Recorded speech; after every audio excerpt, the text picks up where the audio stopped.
Hi everyone, welcome to the bare minimum education. तो आज हम डिस्कस करेंगे विजन आईएएस के फरवरी मंथ के पॉलिटी और गवर्नेंस के सेक्शन को। Now this is going to be very important and a very very interesting video, क्योंकि यहाँ पे देखिए बहुत सारी चीज़ें ऐसी हैं, अगर आप इसे खुद से पढ़ने की कोशिश करेंगे तो you might face problems at certain points. ठीक है, तो बहुत सारी ऐसी चीज़ें कि फिनेंशियल ऑडिट होता क्या है, ऑडिटिंग के टर्म्स में टेस्ट चेकिंग का मतलब क्या होता है और कहाँ पे अप्लाई किया जाता है हमारे सीएजी द्वारा टेस्ट चेकिंग को। टर्शरी बिग डेटा क्या होता है ऑडिटिंग के टर्म्स में। अब आप जानते हैं पार्लियामेंट्री प्रिविलेजेस एक ऐसा टॉपिक है जो आपके मेंस के पर्सपेक्टिव से भी बहुत इंपॉर्टेंट है और प्रीलिम्स के पर्सपेक्टिव से भी। क्यों बहुत इंपॉर्टेंट है? क्योंकि आप जानते हैं लीडर ऑफ ऑपोजिशन के जो स्पीचेस हैं, कहीं कहीं उनके जो पोर्शंस है वो एक्सपंज कर दिए गए थे। ओके, तो अब ऑफ कोर्स अगर आपके मेंस में कोई क्वेश्चन आता है तो आप सुप्रीम कोर्ट की जजमेंट्स क्या कहती हैं, क्योंकि एक जो सोर्स है पार्लियामेंट्री प्रिविलेजेस का वो सुप्रीम कोर्ट या जुडिशियल इंटरवेंशंस भी है। तो कौन सी ऐसी जजमेंट है जो इसके बारे में बात करती है। अब यहाँ पे एक छोटा सा एरर है उससे रिलेटेड इस कंपाइलेशन में, तो मैं आपको बताऊंगी एरर क्या है ताकि आप उसे रेप्लिकेट ना करें। ओके, हम सुप्रीम कोर्ट के वर्डिक्ट्स देखेंगे पार्लियामेंट्री प्रिविलेजेस से रिलेटेड, क्या डिफरेंस होता है मेयर और म्यूनिसिपल कमिश्नर के बीच में, मेयरल मॉडल है क्या अर्बन लोकल बॉडीज का, हम उसे डिस्कस करेंगे। जुडिशियल मेजोरिटेरियनिज्म का मतलब क्या है, अच्छी बात है बुरी बात है, क्यों हम ये टॉपिक क्यों डिस्कस करेंगे, क्योंकि आप जानते हैं डीमोनेटाइजेशन की वर्डिक्ट आई थी, एक मेजोरिटेरियन वर्डिक्ट थी वो, लेकिन बीवी नागरत्ना ने, जस्टिस बीवी नागरत्ना ने उसमें एक डिसेंटिंग ओपिनियन प्रेजेंट किया था और उस डिसेंटिंग ओपिनियन को बहुत ही सारे एक्सपर्ट्स ने एनालाइज किया, काफी अप्रिशिएट भी किया था। क्योंकि देखिए डिसेंटिंग ओपिनियन का क्या महत्व है वो समझना बहुत इंपॉर्टेंट है। क्योंकि आप जानते हैं जैसे इमरजेंसी के टाइम पे एडीएम जबलपुर जो केस था उसमें एक डिसेंटिंग ओपिनियन था जो राइट टू लाइफ और लिबर्टी की बात कर रहा था कि फंडामेंटल राइट्स को किसी भी स्थिति में, चाहे इमरजेंसी ही क्यों ना हो, नहीं आप सस्पेंड कर सकते, है ना। तो उस डिसेंटिंग ओपिनियन की आज कितनी वैल्यू आप जानते हैं। ठीक है, तो डिसेंटिंग ओपिनियंस की क्या वैल्यू होती है ये सब हम देखेंगे। अब आप जानते हैं इंटरनेट शटडाउन्स में अगर हम देखें तो इंडिया नंबर 1 पे आ रही है और 5th सक्सेसिव ईयर में हम नंबर 1 पे हैं, सबसे ज्यादा इंटरनेट शटडाउन्स यहाँ हो रहे हैं। तो एक बहुत ही ज्यादा इंपॉर्टेंट टॉपिक है और ज्यादा इंपॉर्टेंट इसलिए हो जाता है क्योंकि आप जानते हैं जो pro Khalistani leader Amritpal Singh, he is been on a run, और कैसे पंजाब में इंटरनेट शटडाउन अभी बहुत रिसेंटली हमने देखा। तो इंटरनेट शटडाउन से रिलेटेड आपको रैशनल क्या है, क्या डिफरेंट मेथड्स होते हैं इंटरनेट शटडाउन करने के, वो सब हम डिस्कस करेंगे। अब देखिए साथ ही में आप जानते हैं कि एक पॉलिटिकल सिंबल या फिर एक इलेक्शन सिंबल या एक पॉलिटिकल पार्टी का जो नाम है वो उसका असल हक किसका है। जैसे अभी हमने शिवसेना के केस में देखा कौन है असली शिवसेना कौन नहीं है ना। तो यहाँ पे जो मैटर अवेलेबल है ना वो बहुत ही क्रिस्प लिख के बस छोड़ दिया है और इतना छोटा नहीं है प्रोसीजर ये डिसाइड करने का कि कौन एग्जैक्टली असली पार्टी है, कौन सी नहीं है, किसको ये इलेक्शन सिंबल मिलना चाहिए किसको नहीं। तो वो क्या पूरा प्रोसीजर है I would explain to you. और जैसे कि अगर आप न्यूज़पेपर एनालिसिस वीडियोस अगर मेरे साथ एक डेली बेसिस पे फॉलो कर रहे हैं तो आपको काफी बार पता होगा मैंने ये चीज कही है कि इंट्रा पार्टी डेमोक्रेसी एक ऐसा टॉपिक है, you should be preparing very nicely a very good material on it. क्यों?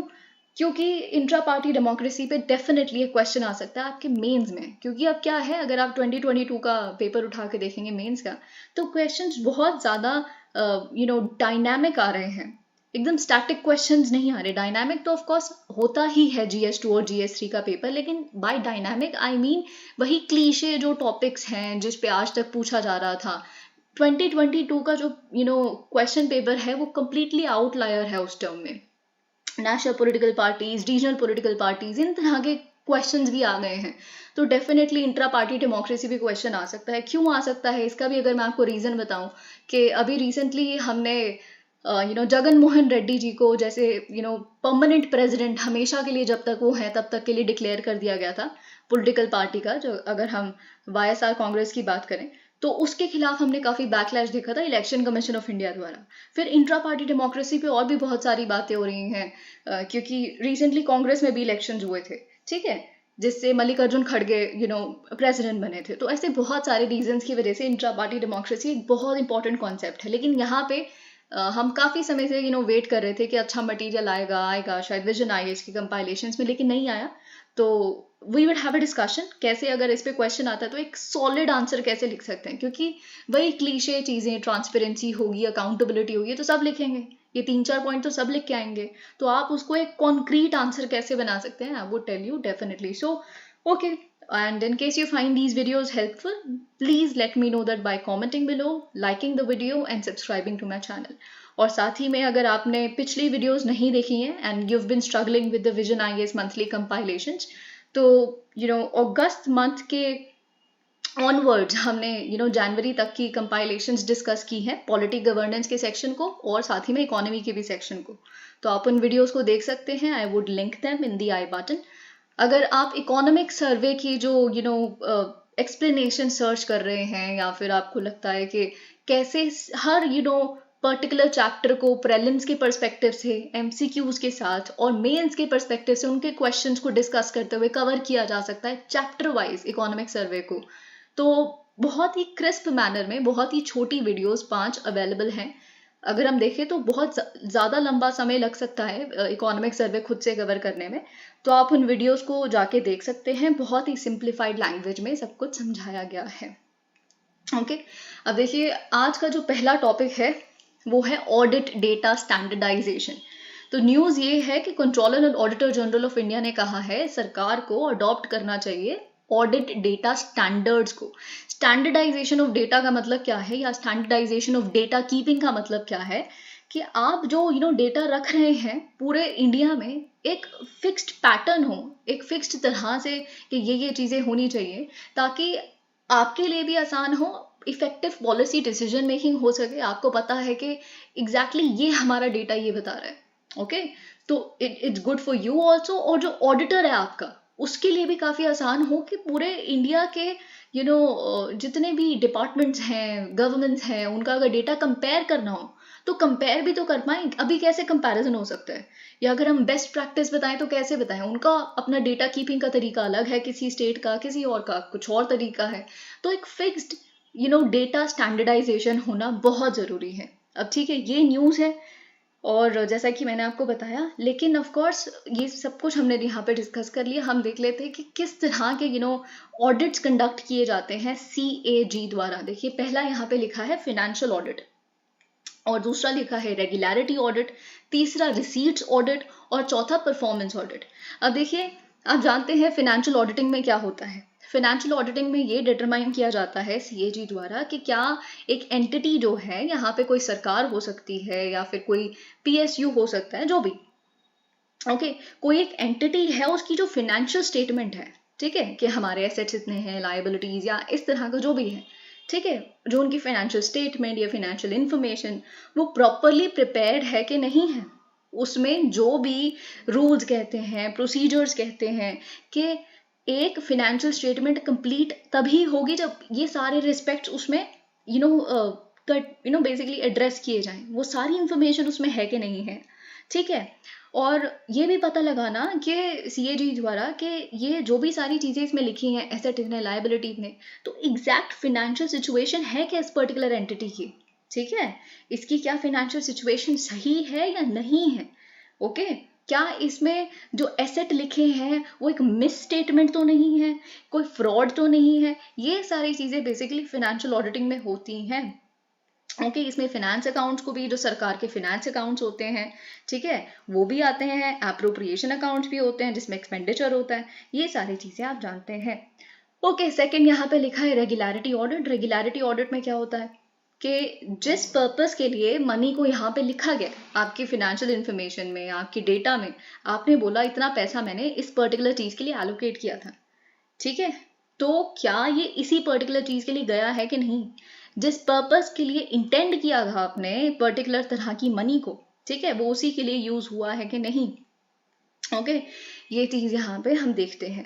Receipts audit. रिसीट्स ऑडिट तो आप जानते ही हैं कि यहाँ पे जैसे लिखा है audit of income tax and custom and excise receipts. Income tax जो आ रहा है, कस्टम बेसिकली जो कस्टम ड्यूटीज आप कलेक्ट करते हैं, इंपोर्ट एक्सपोर्ट, इन सारी चीज़ों पे. एक्साइज क्या होता है, जो मैन्युफैक्चर हो रहा है हमारी कंट्री के अंदर ही, उस पर जो पैसा लगता है, उस पर जो टैक्स आता है, तो ये आप रिसीव कर रहे हैं, राइट. ये सारा का सारा जो टैक्स ये आप रिसीव कर रहे हैं यूनियन लेवल पे भी, और ऑफ कोर्स कहीं स्टेट टैक्सेस हैं जो स्टेट लेवल पे हो रहे हैं। तो देखना कि जो आपने इतना बताया है कि हमने रिसीट किया है, इतना tax collection, revenue collection tax के द्वारा हमारे पास आया है, कि वो सच में है कि नहीं। इसके बेसिस पे फिर पता लगाना कि फिनेंशियल सिचुएशन आपकी सही है कि नहीं, ये सारी चीज़ें। परफॉर्मेंस ऑडिट क्या होता है? ऑफकोर्स सबसे ज़्यादा इंपॉर्टेंट है परफॉर्मेंस ऑडिट। और ये आप जानते हैं, ये एक इंडिपेंडेंट असेसमेंट करना, एग्जामिनेशन करना कि कोई भी जो एंटिटी है बेसिकली, है ना, तो या फिर वो कोई भी स्कीम अगर चला रही है ना, जिसके लिए भी आपने एलोकेशन किया है, तो वो ऑपरेट कर रही है इकोनॉमिकली, एफिशिएंटली और इफेक्टिवली। आप जानते हैं ये 3 शब्द जब भी आप अपने लक्ष्मीकांत में पढ़ते हैं तो जरूर पढ़ते हैं, राइट? इकोनॉमी, एफिशिएंसी, है ना, तो और एंड इफेक्टिवनेस, राइट? ये 3 शब्द आप जरूर पढ़ते हैं अपने लक्ष्मीकांत में। तो ये चीज यहाँ पे कि बेसिकली उससे कम में तो नहीं हो सकता था।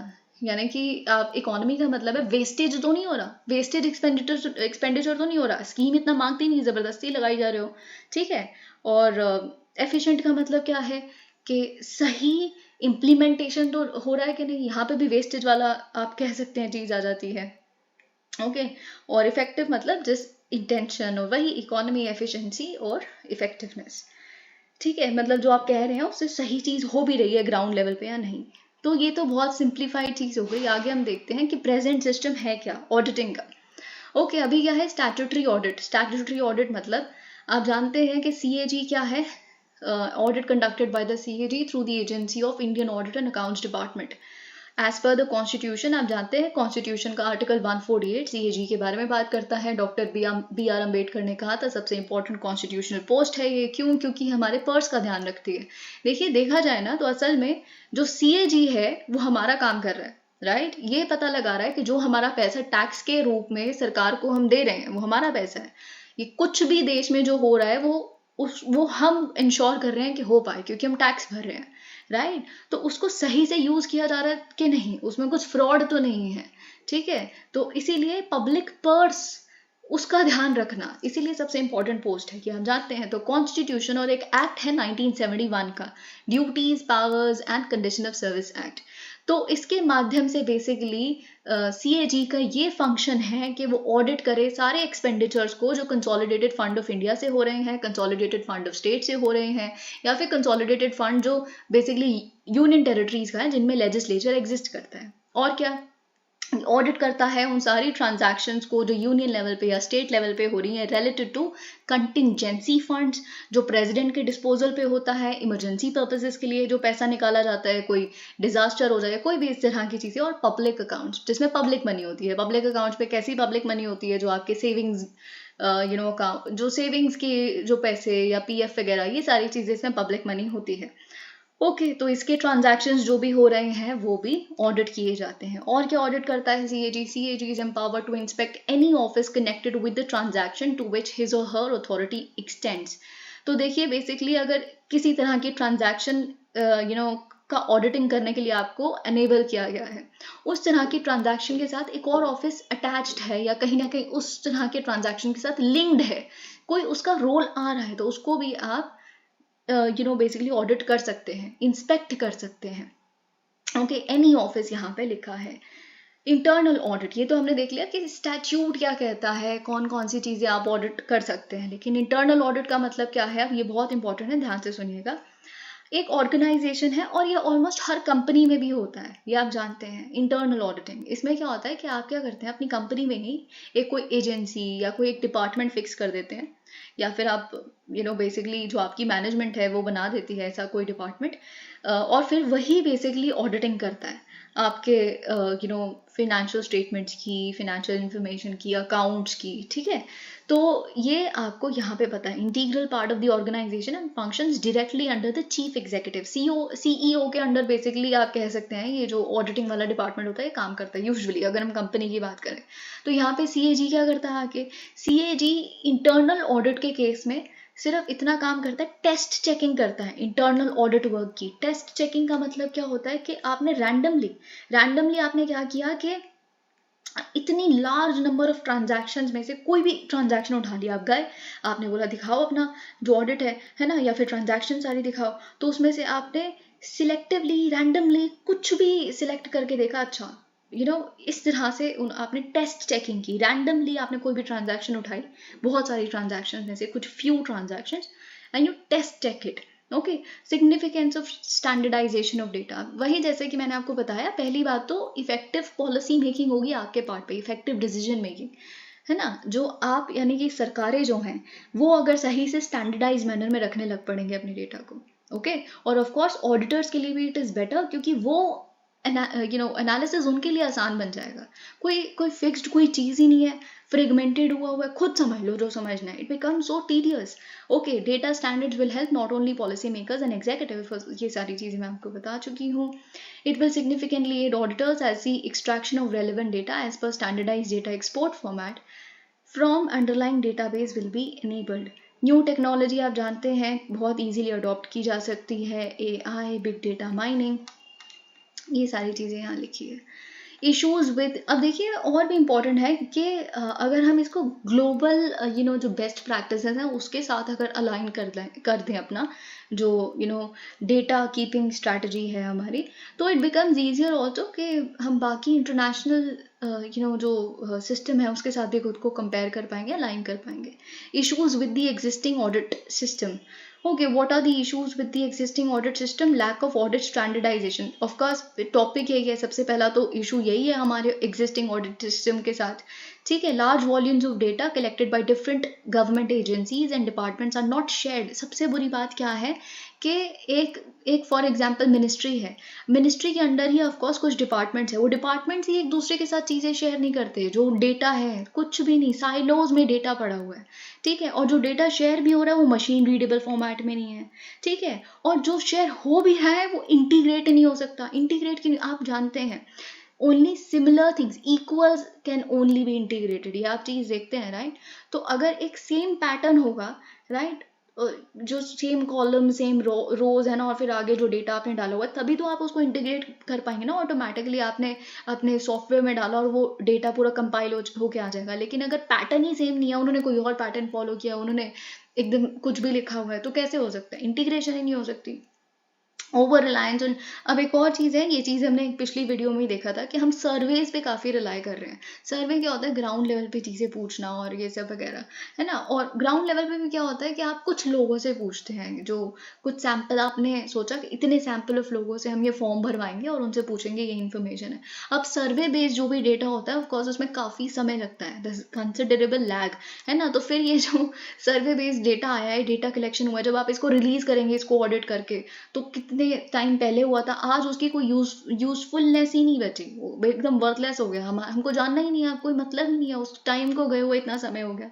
Considerable lack of awareness regarding, okay, वही लैक ऑफ अवेयरनेस भी है. CAG का ऑफिस आप जानते हैं, जैसे कि मैंने बताया आपको, head of Indian audit and accounts, guardian of public purse, मैंने आपको ये बात बताई. रोल क्या है, financial administration. Okay, basically uphold करता है कॉन्स्टिट्यूशन ऑफ इंडिया को और लॉज जितने भी है पार्लियामेंट के फिनेंशियल एडमिनिस्ट्रेशन से रिलेटेड. ओके, ये बात आप जानते हैं. अपहोल्ड करता है अकाउंटेबिलिटी को, जैसे कि मैंने आपको बताया, अकाउंटेबल होल्ड करना एग्जीक्यूटिव को हमारे बेसिस पे, पॉपुलेशन के बेसिस पे, इंडियन सिटीजन्स के बेसिस पे वो CAG कर रहा है.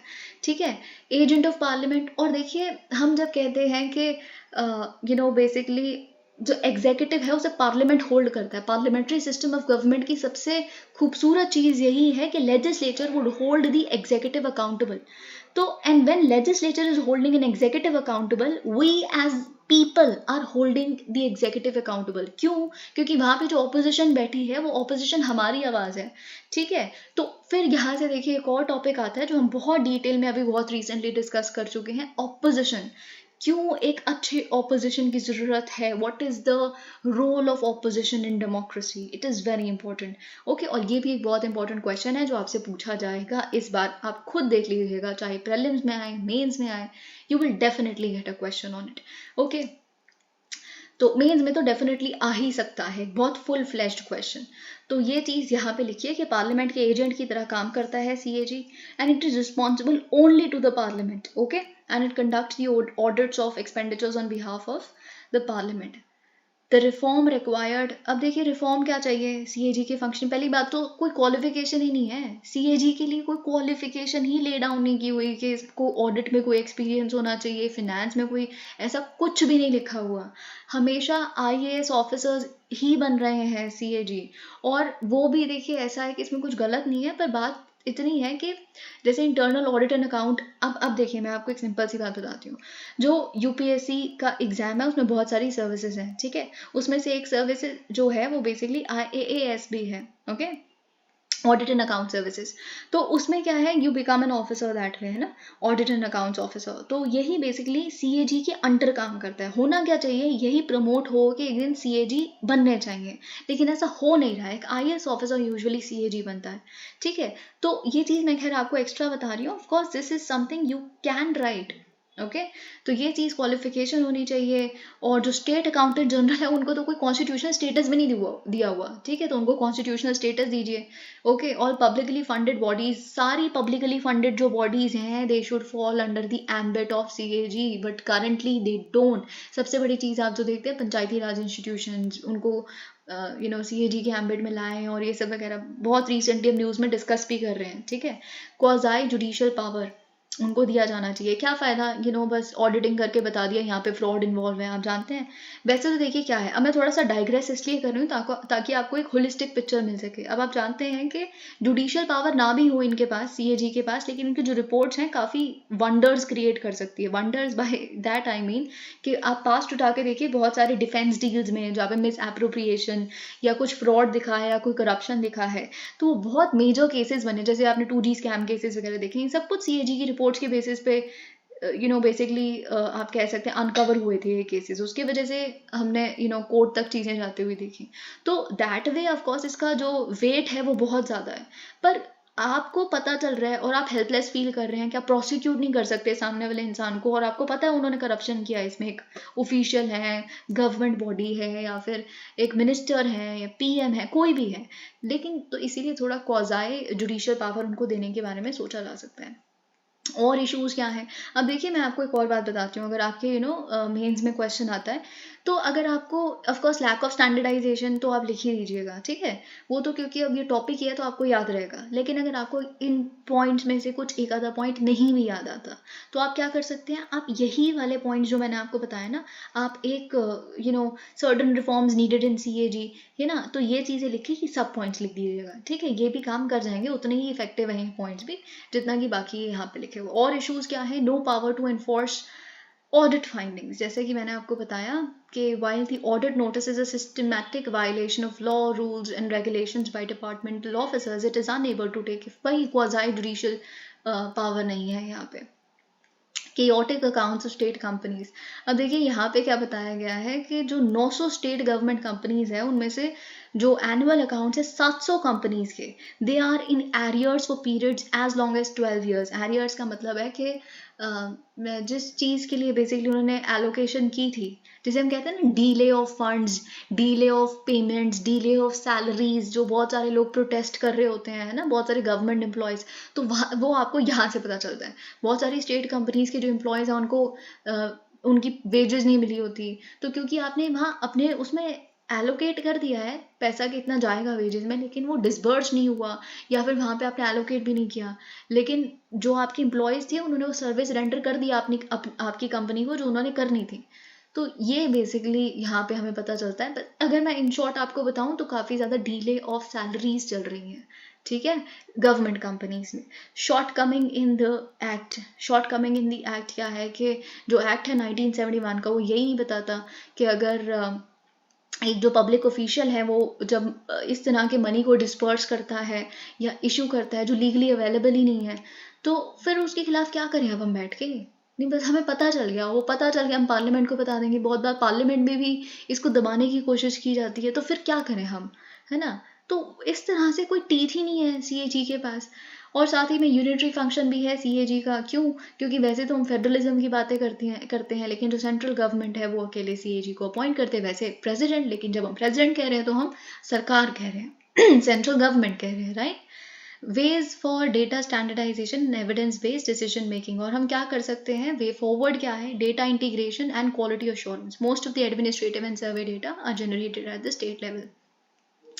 ओके, ये सारी चीज़ें, डिस्क्रिपेंसीज। आप अब देखिए यहाँ पे एक बहुत अच्छी चीज़ लिखी है कि आप क्या करिए कि स्टैंडर्डाइजेशन का मतलब यही है कि क्वालिटी डेटा होना चाहिए, सही फॉर्मेट में रखा होना चाहिए, सिंप्लिसिटी होनी चाहिए, क्लियर होना चाहिए, सारी डिस्क्रिपेंसीज आप रिमूव कर दीजिए।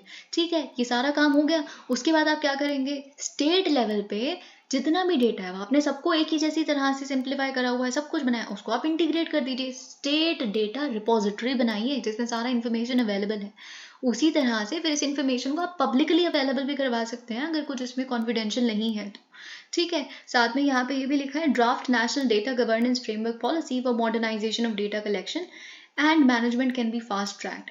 तो जो बेसिकली हमने ऑलरेडी प्रिपेयर की हुई है एक draft national data governance framework policy, जिससे हम डेटा कलेक्शन के मेथड को, डेटा मैनेजमेंट के मेथड को मॉडर्नाइज करना चाहते हैं, एआई यूज़ करके, सॉफ्टवेयर्स नए यूज़ करके। डेटा साइंटिस्ट ने कुछ सजेशंस दिए, उसे फास्ट ट्रैक कीजिए। ठीक है, ड्राफ्ट है, उसे असल में लेके आइए। ठीक है, इंटरऑपरेबिलिटी ऑफ डेटा, वही चीज़ मैंने आपको बताई जो पब्लिक को अवेलेबल की जा सकती है। Adoption of technology, of course adoption of technology digital formats में लिखिए, कलेक्शन भी डिजिटल फॉर्मेट में हो, शेयरिंग भी डिजिटल फॉर्मेट में हो, लोकलाइजेशन ऑफ डेटा हो, ग्रैन्युलर लेवल पे आप कह सकते हैं कि डेटा को अवेलेबल करवाया जाए, विलेज, ब्लॉक, डिस्ट्रिक्ट। ओके, ये चीज़ यहाँ लिखी है। Role of tertiary big data. Tertiary big data क्या होता है, जैसे कि मैंने आपको बताया था, अब क्या है कि आप रॉ फॉर्म में डेटा देखते हैं बहुत सारा, राइट, बहुत सारा बल्कि फॉर्म में डेटा देखते हैं। जैसे कुंजी होती है ना, जो बिल्कुल क्या करती है कि आपके पूरे जो किताबें हुआ करती थी स्कूल लेवल पे, उसे बिल्कुल कंसाइज फॉर्म में समरी लिख के दे देती थी, बिल्कुल छोटे छोटे से आंसर्स वहाँ पे लिखे हुए हैं, एकदम क्रिस्प, है ना। तो वैसे ही टर्शरी डेटा करता है। टर्शरी डेटा क्या करता है, उसमें इंडेक्स होता है, एब्स्ट्रैक्ट क्या है, रॉ डेटा का जो ग्राफ्स बने हुए इतने बड़े बड़े जो आपके डेटा कीपिंग में आपने बनाया, उसमें से एनालाइज करके निकल क्या रहा है, क्या कंक्लूजन है इससे, इतनी सारी चीज़ों से जो हमें पता चल रहा है, उसको ऑर्गेनाइज, कंपाइल किया जाता है। Okay, which of course becomes very relevant. एक अगर हम आम इंसान की बात करें तो वो तो टर्शरी डेटा को ही रेफर कर सकता है ना, end of course it would more the simplification, better the governance and better the evidence based policy making, है ना। तो ये चीज़ यहाँ पे लिखी है कि यहाँ पे प्राइवेट थर्ड पार्टीज जो हैं उनको टर्शरी बिग डेटा अवेलेबल करवाने के लिए काम दिया जा सकता है ना। और स्किल डेवलपमेंट एंड रीस्ट्रक्चरिंग बहुत इंपॉर्टेंट है। डेटा साइंटिस्ट जिनके पास बहुत तरह की स्किल्स हों जो टाइम टू टाइम अपडेट होती जा रही हैं। आप जानते हैं टेक्नोलॉजी किस गति से बढ़ रही है, तो इन तरह के डेटा साइंटिस्ट को जिनमें ये कैपेबिलिटी हो उनको स्किल किया जाए कि वो अपने टोज पे खड़े रहें। जैसे टेक्नोलॉजी अपडेट हो रही है, they should be helping the government in that. Okay, अब साथ ही में देखिए क्या है कि सीएजी पे क्वेश्चन ना ऑलमोस्ट हर एक साल बाद या ऑलमोस्ट हर साल आ जाता है मेंस में, पेपर उठा के आप देख सकते हैं। ठीक है, तो उसमें क्या होता है, सीएजी को यूजुअली क्रिटिसाइज या ऐसा कुछ भी कुछ क्रिटिकल एनालिसिस ऐसा पूछ लेते हैं। तो उसमें आप डेफिनेटली इस बार पता है क्या लिख सकते हैं कि अगर सीएजी इतना ही वर्थलेस होता ना हमारा, क्योंकि हमें कहा जाता है कि कोई पावर नहीं है, ये नहीं है, तो उसमें आप लिखिए कि अगर इतना ही वर्थलेस होता तो 2G स्कैम, इतने बड़े बड़े जो स्कैम्स हैं जो डिफेंस डील्स में है ना, ये सब कुछ हमने देखा, वो सारी सीएजी की रिपोर्ट्स की वजह से हुआ, वो ना हो पाता। इतना ही यूजलेस होता तो, और हमें लगता है कि ऑडिटिंग एक्सपर्टीज़ नहीं है या जो भी हम एलिगेशंस लगाते हैं, ब्यूरोक्रेटिक रेड टेपिज्म है, ये है वो है, अगर इतना ही कुछ होता तो जो इंटरनेशनल लेबर ऑर्गेनाइजेशन है जिनीवा, वो सीएजी को अपना एक्सटर्नल ऑडिटर के रूप में क्यों चुनता 2024 से लेके 2027 तक। ऐसे ही बहुत सारी और ऑर्गेनाइजेशंस हैं जिनके हम एक्सटर्नल ऑडिटर हैं, सीएजी एक्सटर्नल ऑडिटर है, जैसे WHO 2020 से लेके 2023, FAO, ये सब इंटरनेशनल एटॉमिक एनर्जी। खुद सोचिए 5 साल के लिए हम इनके ऑडिटर हैं, external auditor. So I hope you understand my point. अगर हमारे पास एक्सपर्टीज ना होती तो क्यों हमें कोई इतनी बड़ी बड़ी ऑर्गेनाइजेशन हायर कर रही हैं, ठीक है, हायर इन द सेंस अब चूज कर रही हैं। ओके, अब देखिए यहाँ पे लिखा है CAG to serve as external auditor for a 4-year term. CAG provides specifics stating that ILO had established a panel for अब ILO ने क्या किया था, एक पैनल बिठाया था जिसमें नॉमिनेशंस आए बहुत सारे और कंट्रीज़ के जो सुप्रीम ऑडिटिंग इंस्टीट्यूशन होंगे उनके नॉमिनेशंस आए। ठीक है, तो फिर ऑफ कोर्स उसमें नॉमिनेशन CAG का भी गया हमारे, तो उसमें क्या हुआ फिर बेसिकली आप कह सकते हैं यहाँ पे nearly every supreme auditing institution from UN member country is a member of INTOSAI. INTOSAI आप जानते हैं, international organisation of supreme auditing institutions, ठीक है। तो फिर उसके बाद बेसिकली जो नॉमिनेशन में से बेस्ट था वो सीएजी था, और फिर उन्होंने हमें एक्सटर्नल ऑडिटर के रूप में बेसिकली एस्टैब्लिश किया, ठीक है। तो ये चीज़ यहाँ पे लिखी है। आप जानते हैं 7 इंटोसाई रीजनल ऑर्गेनाइजेशंस भी हैं, ओके। आप ये बात जानते हैं, जिसमें से हम ऑफ कोर्स एशिया में है तो हमारे ऊपर आसोसाई लागू होता है, ठीक है। तो ये चीज़ आपको पता है। बाकी अफ्रीका में भी है, middle east, north Africa, Europe and Eurasia, Latin America, Oceania में भी है। और 2024 से लेके 2027 के लिए जो सीएजी है वो चेयरमैन के रूप में आसोसाई का इलेक्ट किया गया है, ठीक है। तो I think we have gotten enough of information कि हमारा सीएजी डेफिनेटली प्रोफेशनलिज्म के टर्म्स में it is good, okay. Parliamentary privileges, of course ये चीज़ आप जानते हैं, अ वेरी इंपॉर्टेंट टॉपिक। अब देखिए यहाँ पे ना क्या है, सोर्सेज को ना 3 में ऐसे लिख के ख़त्म कर दिया गया है, पर अगर आप थोड़ा सा भी अपना लक्ष्मीकांत पढ़ चुके हैं और आप जानते हैं कि यूजुअली हम क्या कहते हैं, पहला जो सोर्स है, सोर्स ऑफ प्रिविलेजेस, जो हमारे एमपीज के पास, हमारे पार्लियामेंट के पास है, वो संविधान है, constitution, article 105 for parliament and article 194 for the state legislative assemblies, जो पावर्स के बारे में, प्रिविलेजेस के बारे में, इम्यूनिटीज के बारे में बात करता है, जो एमपीज या एमएलएज इंजॉय करते हैं, ओके।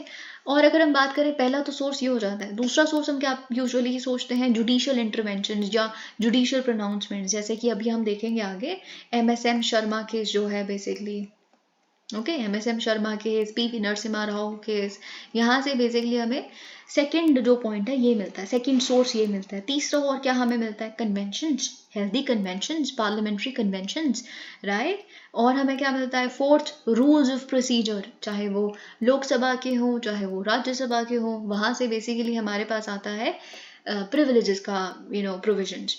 4 हमने सोर्सेज डिस्कस कर लिए। 5वां क्या है, स्टैट्यूटरी प्रोविजंस, ओके। स्टैट्यूटरी, अगर आपके बाई चांस प्रीलिम्स में आ जाए कि और उसमें स्टैट्यूटरी प्रोविजन लिखा है, क्योंकि बाकी तो आपने कहीं ना कहीं सुने होंगे, आपको लगेगा यार लॉ तो नहीं आता रहा कोई भी जिससे प्रिविलेज मिलता हो, तो आप ये पढ़ते हैं अपने लक्ष्मीकांत में। वैसे तो जो कोड ऑफ सिविल प्रोसीजर है 1908, okay, code of civil procedure ये कहता है कि आपको freedom from arrest and detention है, ओके, एमपीज को, एमएलएज को under civil process during the continuance of the meeting of the house और ऑफ अ कमिटी। अब देखिए एक और चीज, प्रिविलेज जो है, जो वेंकैया नायडू जी हैं, फॉर्मर हमारे चेयरमैन रह चुके हैं राज्यसभा के, और of course farmer vice president, उन्होंने भी ये चीज़ रिएटरेट की थी बहुत रिसेंटली। इस पर मेरी एक वीडियो भी थी, एक वीडियो का थंबनेल था कि क्रिमिनल केसेस में आपके पास कोई प्रिविलेज नहीं है, क्रिमिनल केसेस में आपको बचाया नहीं जा सकता, पर कोई ऐसी प्रिविलेज नहीं है, पर आपके बेसिकली सिविल केसेस में प्रिविलेज है, ठीक है। तो ये चीज़ आप ध्यान रखिएगा, उन्होंने ये चीज़ रिएटरेट की थी, तो it becomes sort of a thing, okay. Experts point out that this is although, खैर इस पे हम अभी डिस्कस करेंगे।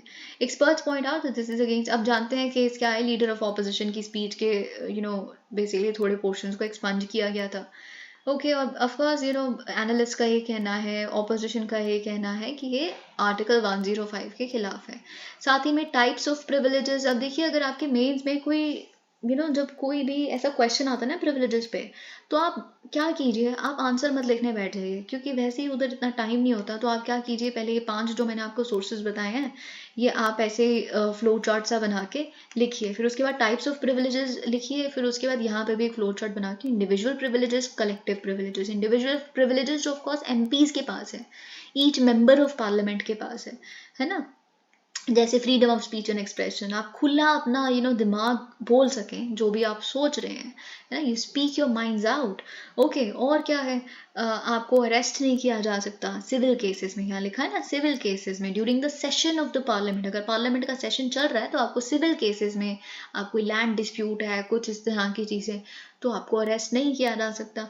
और अगर आप बाई चांस कोई केस है, किसी केस में विटनेस के, आपके किसी दोस्त का केस चल रहा है, आप विटनेस है उसमें, तो फिर आपको कोई जूरी या कोई जज नहीं कह सकता कि आज ही आपको समन किया जा रहा है, जी आइए और यहाँ पे अपना बयान दीजिए। पार्लियामेंट चल रहा है तो ये नहीं किया जा सकता, you're not required to serve in juries। Rational क्या होगा, आप सोचिए, क्वाइट लॉजिकल, कि जो एमपीज हैं उनको काम, वो लेजिस्लेटर्स हैं, राइट, उनको काम दिया गया है कि वो जनता का जो वॉइस है, अगर तो जनता का काम करें, parliament is a voice of the people, isn't it? तो बेसिकली लॉ मेकिंग जो आपका काम दिया गया आप उसको कर पाएं। और थोड़े दिनों के लिए तो वैसे ही सेशन लगता है पार्लियामेंट का, उसमें भी आप यहाँ जा रहे हैं विटनेस के रूप में, कोई आपको अरेस्ट करके ले जाए तो अपना काम कैसे करोगे आप? तो आप अपना काम, अपनी ड्यूटी निभा पाए लॉ मेकिंग की, ये रैशनल है इंडिविजुअल प्रिविलेजेस का। अब हम आते हैं कलेक्टिव प्रिविलेजेस पे, ये मोर जेनरिक इन नेचर है। आप जानते हैं पूरे हाउस को जो मिलता है कि बेसिकली हाउस के पास पावर है कि वो पब्लिश कर सकते हैं, राइट है बेसिकली कि वो पब्लिश कर सकते हैं डॉक्यूमेंट्स को, रिपोर्ट्स को, डिस्कशंस को अपनी। और अगर कोई और करता है तो उसको फॉरबिड भी कर सकते हैं कि आप नहीं रिपोर्ट कर सकते ये चीज़ें, है ना? तो ये चीज़ आप जानते हैं कलेक्टिव प्रिविलेज है हाउस का। और कोर्ट्स जो है वो इंक्वायर नहीं कर सकते जो प्रोसीडिंग्स हाउस में हो रही हैं, ठीक है? ये सेपरेशन है लेजिस्लेचर और जुडिशरी के बीच में, ये सेपरेशन ऑफ पावर्स में भी आप पढ़ते हैं। और यहाँ पे क्या लिखा है कि इमीडिएटली, जैसा कि अभी आपने राहुल गांधी डिफेमेशन केस में, कन्विक्शन केस में भी देखा, इमीडिएटली जैसे ही आप, इमीडिएटली का मतलब है जितना जल्दी हो सके। वैसे तो 7 दिन कहते हैं कि 7 दिन है टाइम, पर आज के इतने ग्लोबलाइज्ड इंटरनेट से जुड़े हुए वर्ल्ड में आपको क्या लगता है कि 7 दिन लगते होंगे किसी स्पीकर को बताने में, है ना, कि जी आपके इसका मेंबर जो है पार्लियामेंट का एक वो कन्विक्ट हो गया है? ऐसा तो नहीं होता आज के टाइम में, पर वैसे 7 दिन का समय है, आप जानते हैं इस बात को, ठीक है? तो इमीडिएटली हाउस का ये राइट है कि उसे इन्फॉर्मेशन मिले कि किसी मेंबर को अरेस्ट किया गया है, कोई मेंबर रिलीज हुआ है, ठीक है? ये चीज़ यहाँ पे लिखी है। अब आप जानते हैं parliament is the soul authority, एक केवल वही ऐसी अथॉरिटी है जो डिटरमाइन कर सकता है कि उनकी प्रिविलेजेस का किसी ने ब्रीच किया है, ठीक है, या कंटेम्प्ट ऑफ द हाउस हुआ है। कोई भी कोर्ट, इसमें किसी कोर्ट को पावर नहीं है, ओके? अब आप जानते हैं अगर प्रिसाइडिंग ऑफिसर, स्पीकर या चेयरमैन जो है वो अपना कंसेंट दे देते हैं तो फिर पूरा हाउस डिसाइड करता है इस क्वेश्चन को, या फिर हाउस डिसाइड खुद से कर लेते, तो that is a different thing. पर उसके बाद क्या होता है, कमेटी ऑफ प्रिविलेजेस जो है उनको रेफर किया जाता है। अब आप जानते हैं कमेटी ऑफ प्रिविलेजेस जो राज्यसभा में हो 10 मेंबर है और लोकसभा में 15 मेंबर कमेटी है। सिग्निफिकेंस क्या है? अगर देखिए सिग्निफिकेंस घुमा फिरा के वही है, freedom of speech and expression, ठीक है? तो वही चीज़, अगर आपको freedom of speech and expression नहीं है, आप डरते ही रहेंगे कि जो मैंने बोल दिया उसकी वजह से मेरा मीडिया ट्रायल हो जाएगा, या जो मैंने बोल दिया वो किसी को पसंद ना आए तो जो भी है वो स्पीच काट दी जाएगी, तो फिर कौन सी freedom of speech and expression? कौन सा आप अपने जिस कॉन्स्टिट्यूएंसी से आप आए हैं उस कॉन्स्टिट्यूएंसी की जो इंटरेस्ट है वो आप नहीं रख पाओगे, ठीक है? Second, ensure independence of MPs, वही है, उसी का एक आप कॉरोलरी कह सकते हैं ऊपर वाले पॉइंट का। Ensure collective rights of parliamentarians, okay? जो भी अगर कोई ब्रीच करता है, कोई स्ट्रेंजर है या किसी ने भी अगर आपकी प्रिविलेज को ब्रीच किया है, मेंबर ही क्यों नहीं है, उसको पनिश किया जाए। Reduce undue influence, okay? Independence को आप जानते हैं अगर आपको बचाना है, कोई भी अनवारंटेड क्रिटिसिज्म ना हो, उससे खुद को दूर रखना है, तो of course you need no influence whatsoever.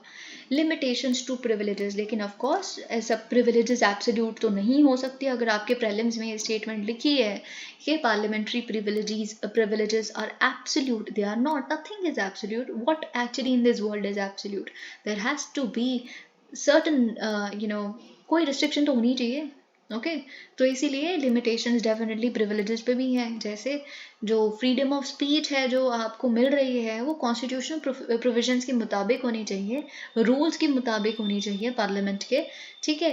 Provided under article 118 of the Indian constitution. अब आर्टिकल 118 जो है इंडियन कॉन्स्टिट्यूशन का, वो बस ये कहता है कि रूल्स बना सकता है बेसिकली पार्लियामेंट खुद का, तो बने हुए हैं rules of Lok Sabha, rules of Rajya Sabha, है ना? तो ये चीज़ तो वही बेसिकली यहाँ पे उन रूल्स के मुताबिक ही आपकी freedom of speech and expression है, ओके? आर्टिकल 121 की अगर हम बात करें तो आर्टिकल 121 क्या कहता है कॉन्स्टिट्यूशन का? Member of the parliament is not allowed to discuss the manner and the judgment. आप जानते हैं लिमिटेशन ये है कि अगर सुप्रीम कोर्ट, हाई कोर्ट या जजेस जो हैं वो आपकी प्रोसीडिंग्स के बारे में सलाह मशवरा नहीं कर सकते, तो आप भी प्लीज़ जो मैनर है जजमेंट दी गई है या फिर जो भी जजमेंट किसी जज द्वारा दी गई है, सुप्रीम कोर्ट, हाई कोर्ट, आप उसको डिस्कस नहीं कर सकते। अगेन ये भी सेपरेशन ऑफ पावर ही हो रही है लेजिस्लेचर और जुडिशरी के बीच में, बट ओनर्स है वो किसी और के ऊपर है।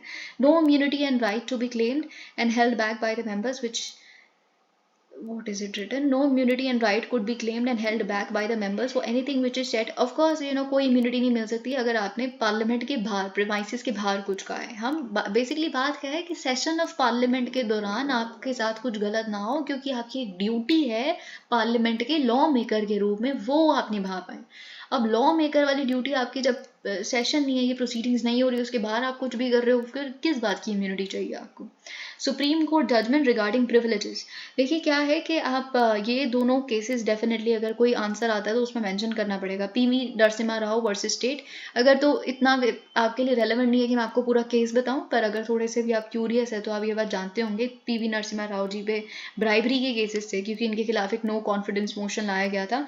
तो ऐसे ऐसा एलिगेशन था इनके ऊपर कि इन्होंने वहाँ पे कुछ एमपीज को क्या किया था, पार्लियामेंट में ब्राइब किया था. झारखंड मुक्ति मोर्चा के कुछ शिबू सोरेन वगैरह जो और मेंबर्स थे, उनको ब्राइब किया था कि वो अगेंस्ट मोशन बेसिकली वोट करें, है ना. तो उन्होंने किया था. तो ये ब्राइबरी के केस में ये वगैरह चीज़ थी, लेकिन एक्विट कर दिया गया था प्राइम मिनिस्टर को, पीवी नरसिम्हा राव जी को. और बेसिकली हमें यहाँ से पार्लियामेंट्री प्रिविलेज की बात पता चलती है कि जो पार्लियामेंट्री प्रिविलेजेस है वो एज वाइड एज पॉसिबल इसको देखा जाना चाहिए, दोनों ही टर्म्स में, सिविल क्रिमिनल हर टर्म्स में. ठीक है. तो पार्लियामेंट्री जो प्रिविलेजेस हैं it is very pertinent. Okay. और क्योंकि जो वहाँ पे बेसिकली उन्होंने जिस भी तरह से वोट किया, अगेंस्ट जो भी उन्होंने किया, वो बेसिकली पार्लियामेंट्री प्रिविलेजेस हैं, हम उसको डिस्कस नहीं कर सकते कैसे वोटिंग हुई कैसे नहीं हुई. तो बेसिकली ये एक चीज़ है. एमएसएम शर्मा के केस में क्या हुआ था, ये स्टेट लेजिस्लेटिव असेंबली का एक, और ये गलत लिखा है यहाँ पे बिल्कुल ही जो लिखा है. एमएसएम शर्मा के केस में ये हुआ था कि ये जो खुद बेसिकली ना एक जर्नलिस्ट थे और मेंबर भी थे बिहार लेजिस्लेटिव असेंबली के. तो उस समय जो बिहार के सीएम हुआ करते थे, उनके खिलाफ उन्होंने कुछ क्रिटिकल लिख दिया था और ऐसे वगैरह चीज़ें लिख दी थी. ठीक है. तो और बेसिकली फिर ये क्या चाहते थे, फिर ऑफकोर्स ये जब कोर्ट गए तो इनका बेसिकली चाहत ये थी कि ये उनके freedom of speech and expression जो कहाँ से आती है, एक फंडामेंटल राइट है, आर्टिकल 19 क्लॉज 1 की बात कर रहे हैं हम. ठीक है. उसके तहत बेसिकली उनको उनको इम्यूनिटी मिल जाए, क्योंकि फंडामेंटल राइट है उनका, कुछ भी लिख सकते हैं वो बेसिकली. तो parliamentary privileges versus fundamental right आ गया था. ठीक है. तो फिर कोर्ट ने इसमें कहा था कि देखिए पार्लियामेंट्री प्रिविलेज जो है, पार्लियामेंट्री प्रिविलेज जो आपको मिलती है कि कोई आपके उसको डिस्कस नहीं कर सकता, that is unique and that is supreme. ठीक है. तो वो अलग चीज़ है. जो आर्टिकल 19 वाली जो चीज़ है वो एक बिल्कुल ही freedom of speech and expression, इस चीज़ में आप नहीं लगा सकते. यहाँ पे पार्लियामेंट्री प्रिविलेजेस वाला कॉन्सेप्ट ही लगेगा. Okay. You shouldn't have done this. तो ये चीज़ हुई थी यहाँ पे. तो यहाँ पे भी हमें ये पता चला था कि parliamentary privileges would prevail, okay, and not fundamental rights, इस केस में अगर हम देखें तो. ओके. अब देखिए ऑफकोर्स बात तो ये है, क्वेश्चन तो ये है कि कोडिफिकेशन ऑफ पार्लियामेंट्री प्रिविलेजेस होना चाहिए. क्वेश्चन तो यही आ सकता है कि क्यों कोडिफिकेशन ऑफ पार्लियामेंट्री प्रिविलेजेस चाहिए. ये आज की बात नहीं है, कॉन्स्टिट्यूएंट असेंबली में भी इस बात को डिस्कस किया गया था. और क्यों कोडिफिकेशन उस समय पे नहीं हुई, क्योंकि ऑफ कोर्स उनका ये मानना था कि आने वाले समय में समय बदलता रहेगा, साल गुजरते रहेंगे, तो नई सिचुएशन होगी, तो नई डिमांड राइज हो सकती है नई तरह के पार्लियामेंट्री प्रिविलेजेस की. तो अभी कोडिफाई कर देंगे तो फिर एडजस्ट नहीं हो पाएगा बाद वाले समय में. आज क्या हमें पार्लियामेंट प्रिविलेज लग रही है, कल क्या लग सकती है. ठीक है. तो ये चीज़ यहाँ पे हुई थी. लेकिन ऑफ कोर्स नीड बहुत ज़्यादा है कोडिफिकेशन की. प्लीज़ मेंशन की, किसी को पता ही नहीं है पार्लियामेंट्री प्रिविलेजेस होती हैं. इन द सेंस हमें पता है कि पार्लियामेंट्री प्रिविलेज को इम्यूनिटी दे रहा है, अरेस्ट से ये वो, लेकिन कौन कौन से केसेस में आपको पार्लियामेंट्री प्रिविलेज मिलेगी कहीं नहीं लिखा. तो इसीलिए it is subject to interpretation. जब जैसे केस बेंड करना है कर दो. ठीक है. तो अगर आप कोडिफिकेशन कर दोगे, it would become consistent with fundamental rights, it would definitely bring them under the ambit of judicial review. Third, it would remove arbitrariness, एक कुछ भी तुक्केबाजी रिमूव हो जाएगी. ठीक है. और ये लेकिन ऑफ कोर्स कोडिफिकेशन नहीं होनी चाहिए. अगेंस्ट में भी कुछ लोग हैं, वो क्या कहते हैं कि more advantage will flow to persons bent on defaming parliament. जब आप कोडिफिकेशन कर देंगे, राइट, तो कोडिफिकेशन जब आपने कर दी तो कहीं चीज़ें अगर उसमें नहीं लिखी होंगी, अभी तो ओपन है तो कुछ भी कह दो आप, ये पार्लियामेंट्री प्रिविलेज को आपने ब्रीच किया. कल को जब आप लिख देंगे इसमें, राइट, कि ये वाली ये 4 प्रिविलेजेस हैं, तो उसमें से अगर बाई चांस कोई एक पर्टिकुलर लूप होल, तो हम वैसे ही बहुत माहिर है निकालने में, तो वो नहीं लिखा तो कोई भी एक जर्नलिस्ट या कोई भी एक आम आदमी कुछ भी लिख देगा और डिफेम कर सकता है पार्लियामेंट को, है ना.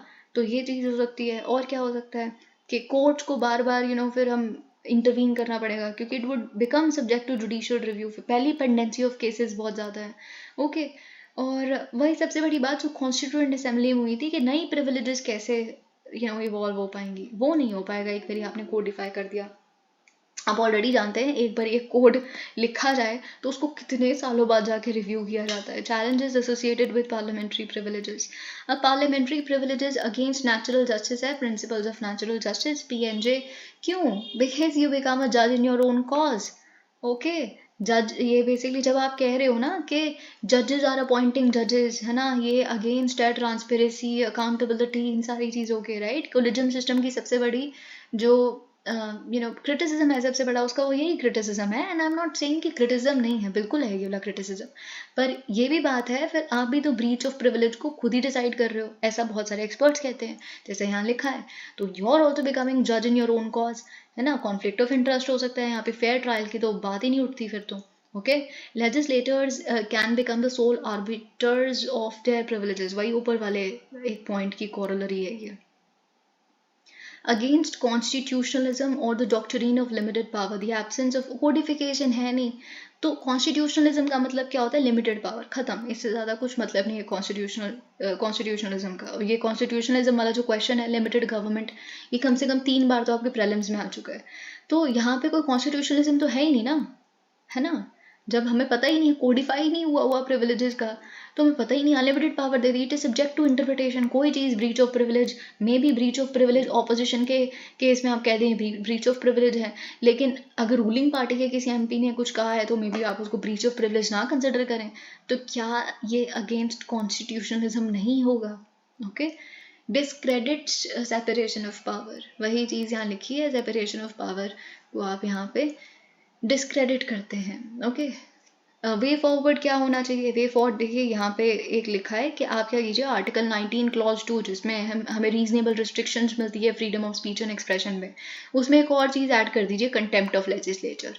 ठीक है, तो फाइनली आप ये कर सकते हैं। दूसरा, आप कमेटी ऑफ प्रिविलेजेस को बेसिकली इंडिपेंडेंट स्टेटस दे दीजिए, क्योंकि कमेटी ऑफ प्रिविलेजेस में वही एमपीज हैं, अब कौन पॉलिटिकल हो जाता है। आप ये जानते हैं कमेटी ऑफ प्रिविलेजेस भी बहुत सारी ऐसी चीज़ें है ना, कमिटीज़ को नॉन पार्टिसन में वे में बेसिकली एक्ट करना चाहिए, पर अब कमिटीज़ भी पॉलिटिकल होती जा रही हैं।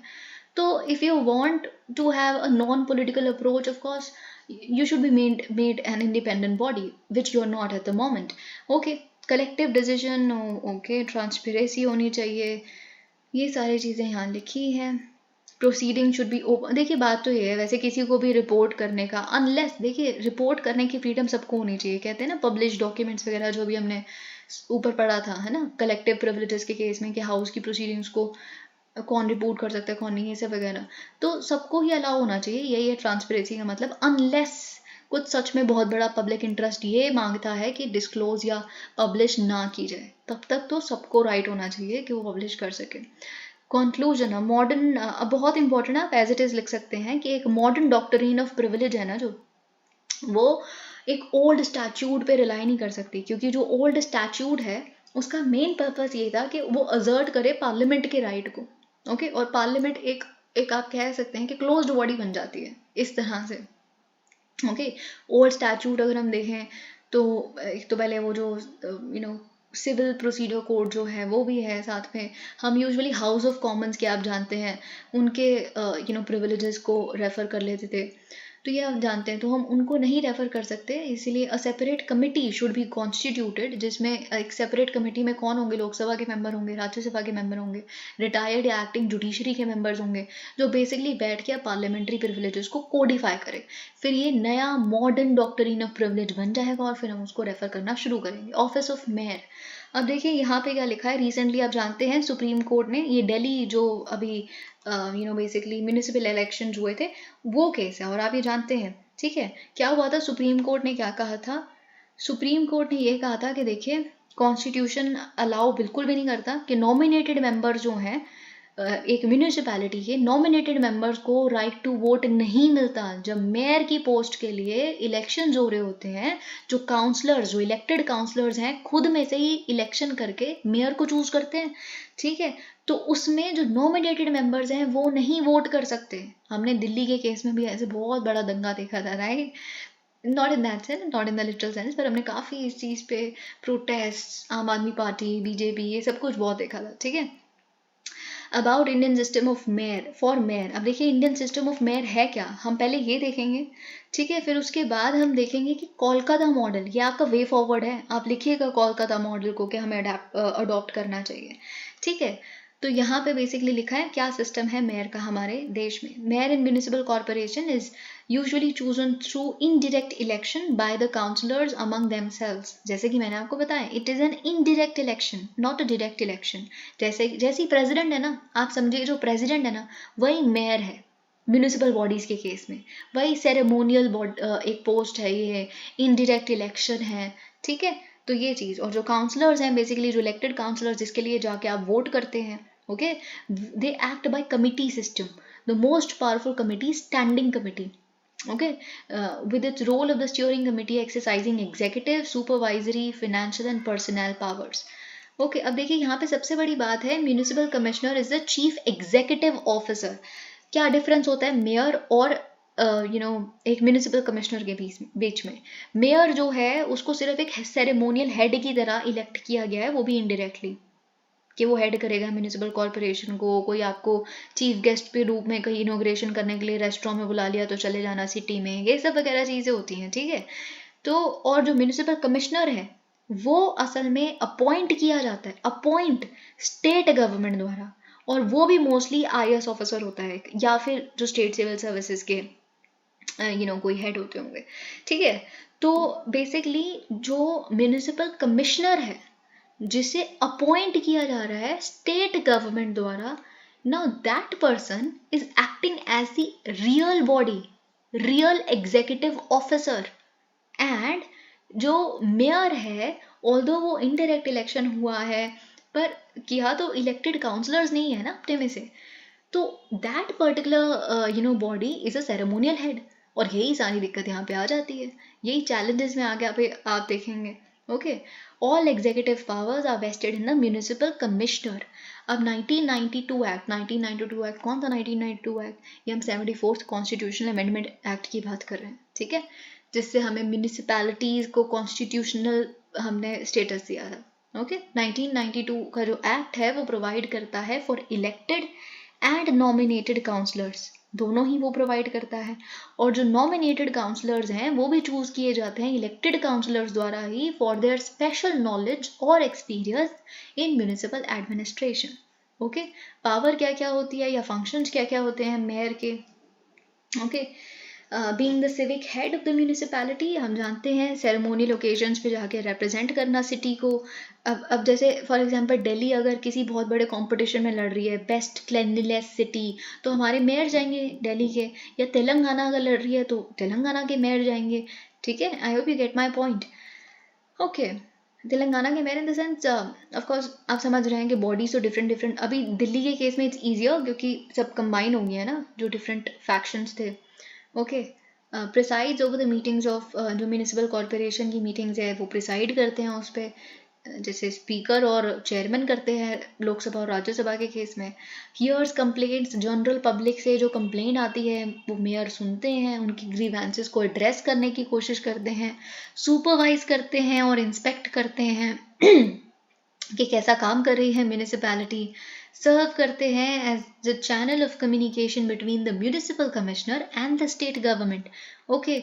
और क्या होता है, serves as an ex officio member of all the, जितनी भी स्टैंडिंग कमिटीज है ना उसके एक्स ऑफिशियो मेंबर जो है वो मेयर होते हैं, ठीक है। अर्बन लोकल बॉडीज की हम बात कर रहे हैं, being the, okay, this we have done.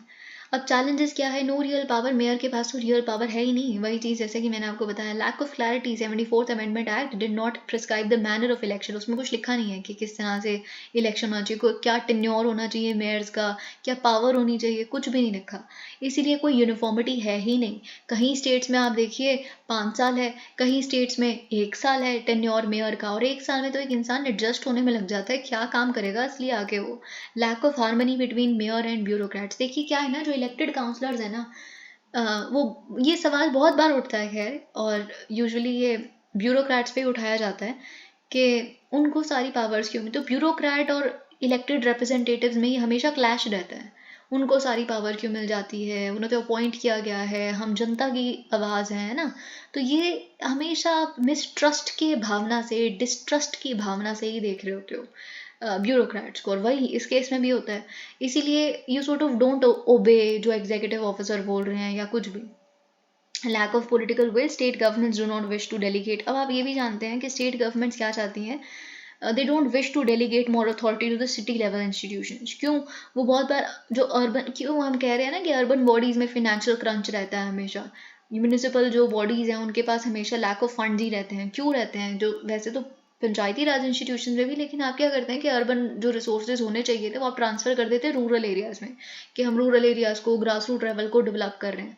लेकिन ऐसा नहीं होना चाहिए। ऑल्दो देखिए आपको ये चीज़ सही लगे या ना लगे, पर आप ये जानते हैं कि सिटी लेवल की जो बेसिकली बॉडीज हैं, दे शुड, वो सबसे ज़्यादा पैसा जो है वो सिटी लेवल से आ रहा है, ये बात तो फैक्ट है, राइट। और अर्बनाइजेशन जैसे जैसे बढ़ती जा रही है तो फिर उनकी डेवलपमेंट क्यों नहीं। अब बेंगलुरु के केस में आप देखिए किस तरह का, अभी हमने इतनी फ्लड्स देखी और एक मिसमैनेजमेंट देखा अभी जब मानसून सीजन आया था सितंबर अक्टूबर में। तो इट वाज समथिंग जो अवॉइड किया जा सकता था कि अगर एक अच्छी म्यूनिसिपल कॉरपोरेशन होती, एक इफेक्टिव फंक्शनिंग म्यूनिसिपल कॉरपोरेशन वहाँ होती, जो नहीं हुआ उस समय, वो इलेक्शन ही नहीं हुए थे इतने टाइम से।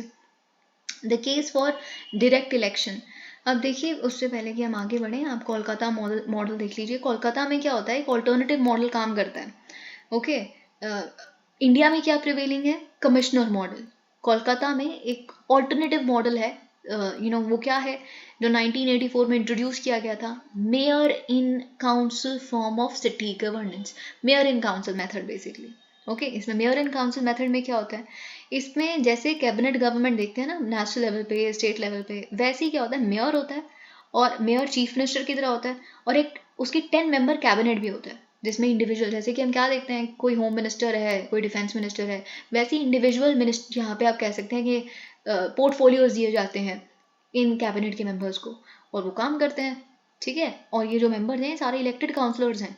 म्यूनिसिपल कमिश्नर जो हैं यहाँ पे सर्व करते हैं as principal executive officer, subject to the control and supervision of the mayor. तो यहाँ क्या हो रहा है कि म्यूनिसिपल कमिश्नर के ऊपर सुपरवाइजरी रोल में मेयर आ गए हैं। So mayor acts as the chief executive officer in this model and not the municipal commissioner. Okay, तो ये आप मेयर इन काउंसिल वाला वे फॉरवर्ड में सजेस्ट कर सकते हैं। The case for direct election, देखिए आप जानते हैं बहुत सारे एक्सपर्ट्स का ये कहना है कि आप डायरेक्ट इलेक्शन करवाइए ना मेयर का, इनडायरेक्ट इलेक्शन क्यों। इनफैक्ट 6 स्टेट्स ऐसी हैं भारत की जहाँ पे मेयर जो हैं वो डायरेक्ट इलेक्शन से चुने जाते हैं, यानी कि जनता इलेक्ट करती है डायरेक्टली मेयर को।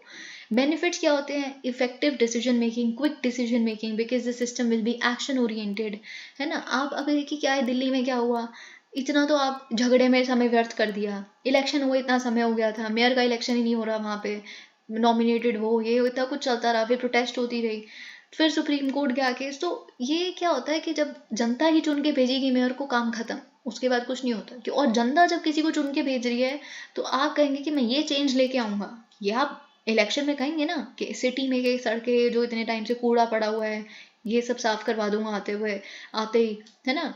तो if you promise to deliver change, you would come and you would deliver change, because you would be held accountable directly by the people. They would not elect you the next time. Okay, democratic politics and brings fresh life to local engagement, improved accountability and clarity, जैसे कि मैंने आपको बताया। पर फिर ये होगा ना कि बाकी जो इलेक्टेड काउंसलर्स हैं उनका रोल थोड़ा रेलीगेट हो जाएगा। It would also lead to presidentialism, presidentialisation of mayoral leadership. इससे क्या होगा, जब हम ये शब्द यूज करते हैं तो आपने मेयर को क्या बना दिया, दाता बना दिया, ठीक है। तो और collective decision, collective decision making होनी चाहिए, वो नहीं होना चाहिए, नहीं होगा। क्यों? इलेक्टेड काउंसलर्स रेलीगेट हो गए to a lower position. Okay, there is only one mayor and he is the leader now, अगर डायरेक्ट इलेक्शन हो जाता है तो।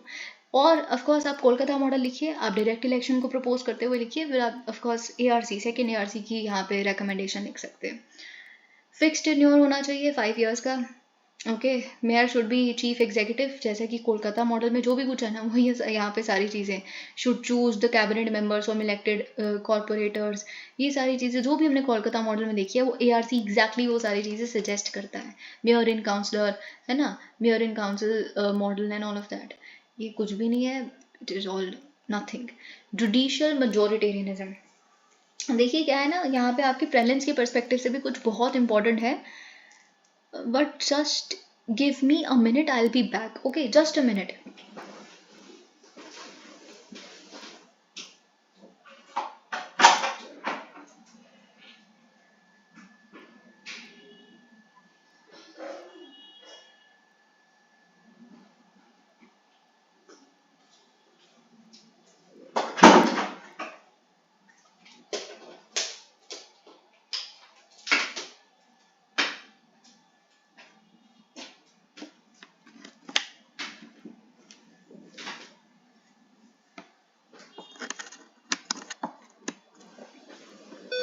Okay, now this is judicial majoritarianism.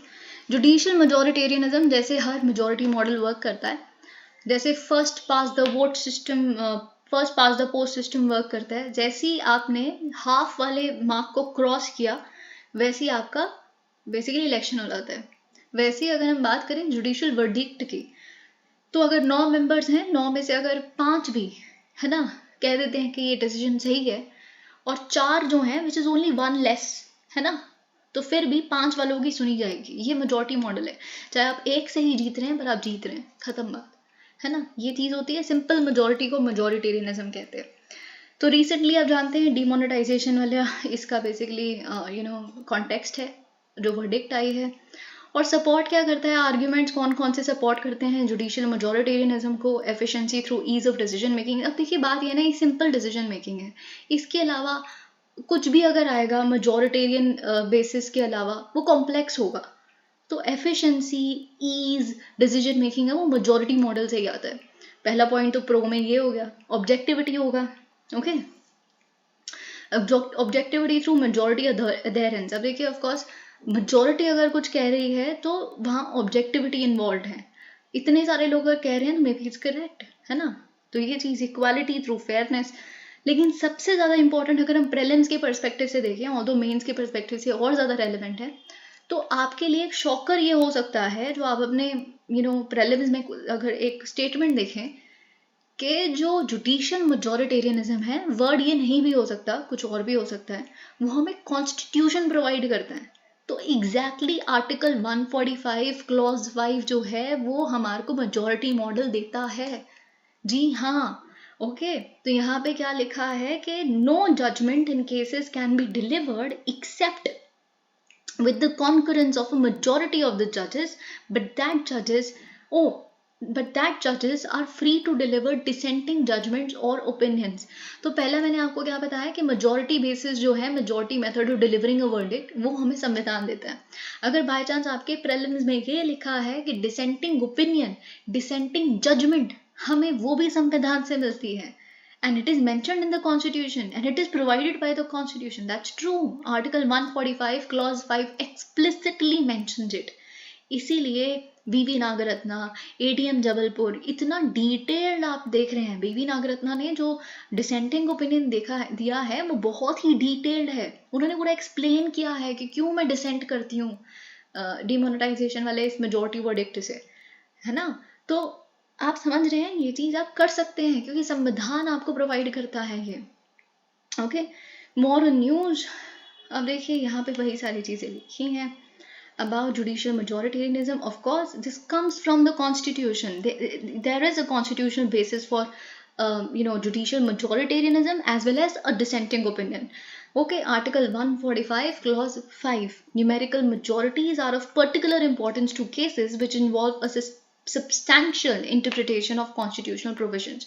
Constitutional bench cases की हम बात कर रहे हैं. Constitutional bench cases में हम क्या देखते हैं, 5 या 5 से ज़्यादा लोग होते हैं जजेस की कैपेसिटी में. तो वो बेसिकली, अब देखिए, आप जानते हैं कि कॉन्स्टिट्यूशनल बेंच केसेस भी हम आर्टिकल 145 क्लॉज 3 में जब पढ़ते हैं तो हमें मिलता है कि कोई भी लॉ या उसको सेटल करना हो, इंटरप्रिटेशन ऑफ कॉन्स्टिट्यूशन को सेटल करना हो, तो हम कॉन्स्टिट्यूशन बेंच केसेस एस्टैब्लिश करते हैं.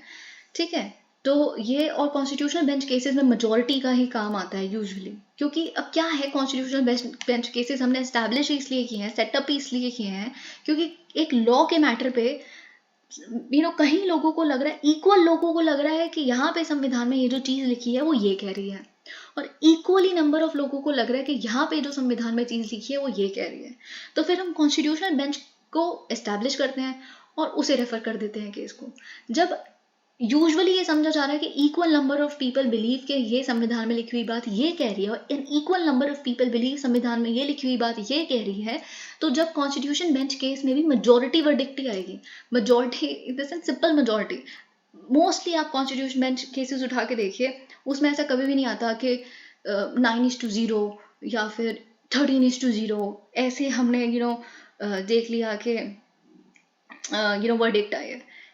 अगर हम केशवानंद भारती केस में भी देखें तो 7:6 है ना, सिर्फ एक बंदे की वजह से मेजॉरिटी हो गई, और उस वजह से हम आज बेसिक स्ट्रक्चर डॉक्ट्रिन पढ़ रहे हैं ना इतने सालों से, और उसको हम कितना सुप्रीम चीज़ मानते हैं. वैसे ही बहुत सारे केसेस में, इसीलिए कॉन्स्टिट्यूशन बेंच केसेस में भी आधे लोग ये मानते हैं मोस्टली कि ये कह रहा है कॉन्स्टिट्यूशन, आधे लोग ये कह रहे हैं, कोई एक आधा बंदा इधर उधर होता है जिसकी वजह से हमें वर्डिक्ट मिल जाता है, वरना तो कभी मिलेगा ही ना, मिलेगा ही नहीं, कोई वर्डिक्ट ही नहीं मिलेगा. ठीक है, तो ये चीज़ आपको पता है. कंसर्न्स रिलेटेड टू, लेकिन ऑफ कोर्स मजॉरिटेरियनिज्म, चाहे वो जुडिशियल कैपेसिटी में हो, चाहे वो लेजिस्लेटिव कैपेसिटी में हो, चाहे वो कहीं पे भी हो, चाहे वो सोसाइटी में हो, उसके कुछ कंसर्न्स हैं. ठीक है, पर्सनल मिस इंटरप्रिटेशन. अब देखिए, सुनिए, ये पॉइंट ना शायद आप खुद पढ़ें तो आप इसको गलत तरह से इंटरप्रेट कर सकते हैं. यहाँ क्या लिखा है, अगर आप खुद से पढ़ेंगे तो आपको लगेगा कि कंसर्न क्या है इसमें, ये तो अच्छी बात है. ठीक है, तो देखिए यहाँ क्या लिखा है. I would read it and then I would explain to you. It is entirely possible that the majority may fall into methodological errors. All judges on a particular bench give their rulings on the same set of facts, laws, arguments, and written submissions in the light of the same. Any differences in judicial decisions can be attributed to a difference in either the methodology adopted or logic applied by the judges. Okay, अब सुनिएगा एक example के माध्यम से. मैं एक member हूँ एक कॉन्स्टिट्यूशन बेंच की, मेरे 4 और कोलीग्स बैठे हैं, हम 5 मेंबर हैं. ओके, अब हम पांचों के समक्ष सेम लॉयर्स हैं, सेम मटेरियल है, सेम केस है और सेम सबमिशंस की गई हैं, सेम आर्ग्यूमेंट्स कर रहे हैं लॉयर्स, और हम जो बेसिकली पांचों के पांचों लोग हैं, ऑलमोस्ट हमारी ब्रेन की कैपेसिटी भी उतनी है. ठीक है, फिर क्या होता है, same judgment, same information, same arguments, same material, same case, everything is same. तो क्या होता है कि 5 में से 3:2 बेसिस पे क्या होता है, मेजॉरिटी वर्डिक्ट आ जाती है. ओके, अब क्या है ना, 3:2, 3 जो लोग हैं वो मेजॉरिटी में हैं, लेकिन सब कुछ सेम है. लेकिन ऐसा भी तो हो सकता है कि हम तीनों ने अलग अलग लॉजिक से समझा हो, कि ये लॉजिक जिससे हम वहाँ डिराइव किए हैं वो अलग हो सकते हैं, लेकिन क्योंकि हमें सिर्फ 3 नंबर दिखता है, उसके अलावा कुछ दिखता ही नहीं कि मेजॉरिटी ने हाँ बोल दिया, ये बाइज्जत बरी कर दो इसको, या फिर जो भी ऐसा कोई भी केस हो सकता है, लेकिन हमने लॉजिक तो तीनों में से किसी का सुना ही नहीं. एक यूनिफॉर्म कंसेंसस कुछ भी बस लिख के दे दिया, मे बी लॉजिक तीनों का डिफरेंट हो, तो वो हमें कभी पता ही नहीं चलता. ओके, लेकिन ऑफ कोर्स उसमें कुछ पर्सनल मिस इंटरप्रिटेशन भी हो सकती है. मे बी लॉजिक जो आपने अप्लाई किया है वो कुछ और तरह से अप्लाई किया है और वो एक्चुअल केस किसी और तरह से है. I hope you understand my point. Okay, avoidance of meritorious dissents, definitely this is very important. बहुत सारे डिसेंट्स ऐसे होते हैं जो it carries more weight and more merit than even the majority, and you know it, and we should not shirk from accepting that. जैसे ADM Jabalpur case में, और बहुत सारे लोगों का मानना है कि डीमोनेटाइजेशन के केस में भी. ठीक है, तो वही चीज़ यहाँ पे लिखी है. जैसे डिसेंटिंग ओपिनियन हमें यहाँ एडीएम जबलपुर वर्सेस शिवकांत शुक्ला 1976 के केस में मिला था, right to life and personal liberty. और आप देखिए आज आर्टिकल 21 के केस में कुछ भी ऐड हुआ है राइट, है ना, क्योंकि उसका स्कोप इतना ज़्यादा है। तो उसी समय यही कहा जा रहा था, राइट टू लाइफ और पर्सनल लिबर्टी को इमरजेंसी हो, इमरजेंसी से रिलेटेड कुछ भी हो जाए तब भी हम इसे सस्पेंड नहीं कर सकते। प्लीज अग्री टू मी पर डिसेंटिंग ओपिनियन, ओके। और साथ ही में Kharak Singh versus state of Punjab 1962, इस केस में क्या हुआ था, अपहोल्ड किया गया था राइट टू प्रिवेसी को। अगेन एक डिसेंटिंग ओपिनियन ने अपहोल्ड किया था, ठीक है।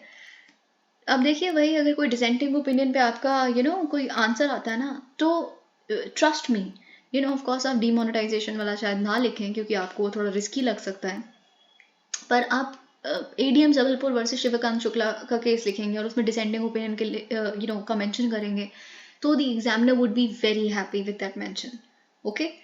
डिसेंट ड्यू टू इन्फ्लुएंस, अब देखिए क्या है कि हमने क्या देखा है, हमने नोटिस किया है कि रेट ऑफ डिसेंट जो है, जब एक बेंच के जो मेंबर हैं चीफ जस्टिस होते हैं, तो रेट ऑफ डिसेंटिंग ओपिनियन देने वाले लोग बहुत कम होते हैं, इट्स लोअर, ओके।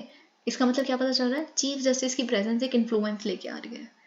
वैसे ही हमने इमरजेंसी के समय में देखा जो रेट ऑफ जुडिशियल डिसेंट था, इट वॉज ओनली 1.27%, ओके। और हंसराज खन्ना आप जानते हैं ना, तो खैर। और अगर हम बाद में करें, जस्ट पोस्ट इमरजेंसी 1980, जब हम 1980s में और PIL वगैरह के बारे में बातें सुनने लग पड़ते हैं, PN भागवती ये सब वगैरह जो जजेस हैं काफ़ी अच्छे, वहाँ पे 10.52% है, तो मतलब इमरजेंसी का इन्फ्लुएंस तो था, है ना। तो ये चीज़ यहाँ पे हमें पता चलती है कि डिसेंट का कितना बड़ा महत्व है। वे फॉरवर्ड क्या होना चाहिए, आप और ऑल्टरनेटिव्स एक्सप्लोर कीजिए। जुडिशियल मजॉरिटेरियनिज्म ज़रूरी नहीं है ऐसी वर्डिक्ट मानी जाएगी, सुपर मेजॉरिटी डिसीजन भी कंसिडर किया जा सकता है कहीं स्पेसिफिक केसेस में। यहाँ पे तो खैर इन्होंने ब्लैंकेट बोल दिया कि फॉलो किया जाना चाहिए, आई थिंक कहीं केसेस में हो सकता है ये, कहीं बहुत बड़े हेफ्टी केसेस में, जैसे कि सिंपल मेजॉरिटी से नहीं माना जाएगा। हम अग्री करेंगे एक डिसीजन, कोर्ट के डिसीजन के साथ, जब फॉर एग्जाम्पल एक सुपर मेजॉरिटी है 9 मेंबर कोर्ट में, क्या हो सकता है 6:3 की मेजॉरिटी, या 7:2 की, या 8:1 की, या 9:0 की। लेकिन 9 में ऑड नंबर ऑफ जो मेंबर्स ही रखे जाते हैं ताकि एटलीस्ट कोई मेजॉरिटी तो निकल पाए।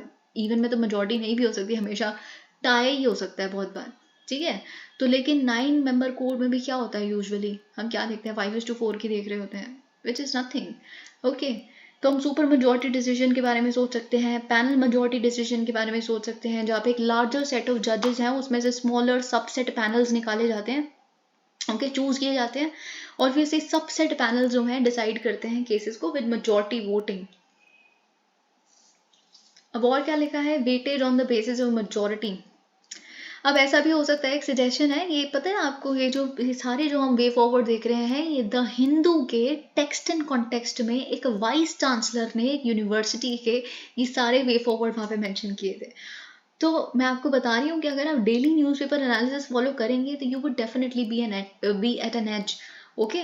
तो यहाँ पे उन्होंने सुपर मेजॉरिटी डिसीजन भी दिया था, पैनल मेजॉरिटी डिसीजन का भी रिकमेंडेशन दिया था, weightage on the basis of majority का भी रिकमेंडेशन दिया था। इसमें क्या है, जो सीनियर जजेस है ना, उनको आप जैसे फॉर एग्जांपल 5 जज बैच हैं और उसमें 3 बहुत सीनियर मोस्ट जजेस हैं, जैसे सबसे सीनियर मोस्ट जज जो है उसके वोट का वेट है, उनके वोट का वेट है 5, और फिर उनसे जो कम सीनियर है उनका 4 वोट है, उनके वोट का वैल्यू, और फिर 3 है, फिर 2 है, फिर सबसे कम सीनियर वाले के 1 है ना। तो फिर बेसिकली जो डिसीजन है, क्योंकि with seniority of course comes more experience, this is the whole assumption here, ठीक है। तो उस बेसिस पे फिर एक वर्डिक्ट डिसाइड होगी।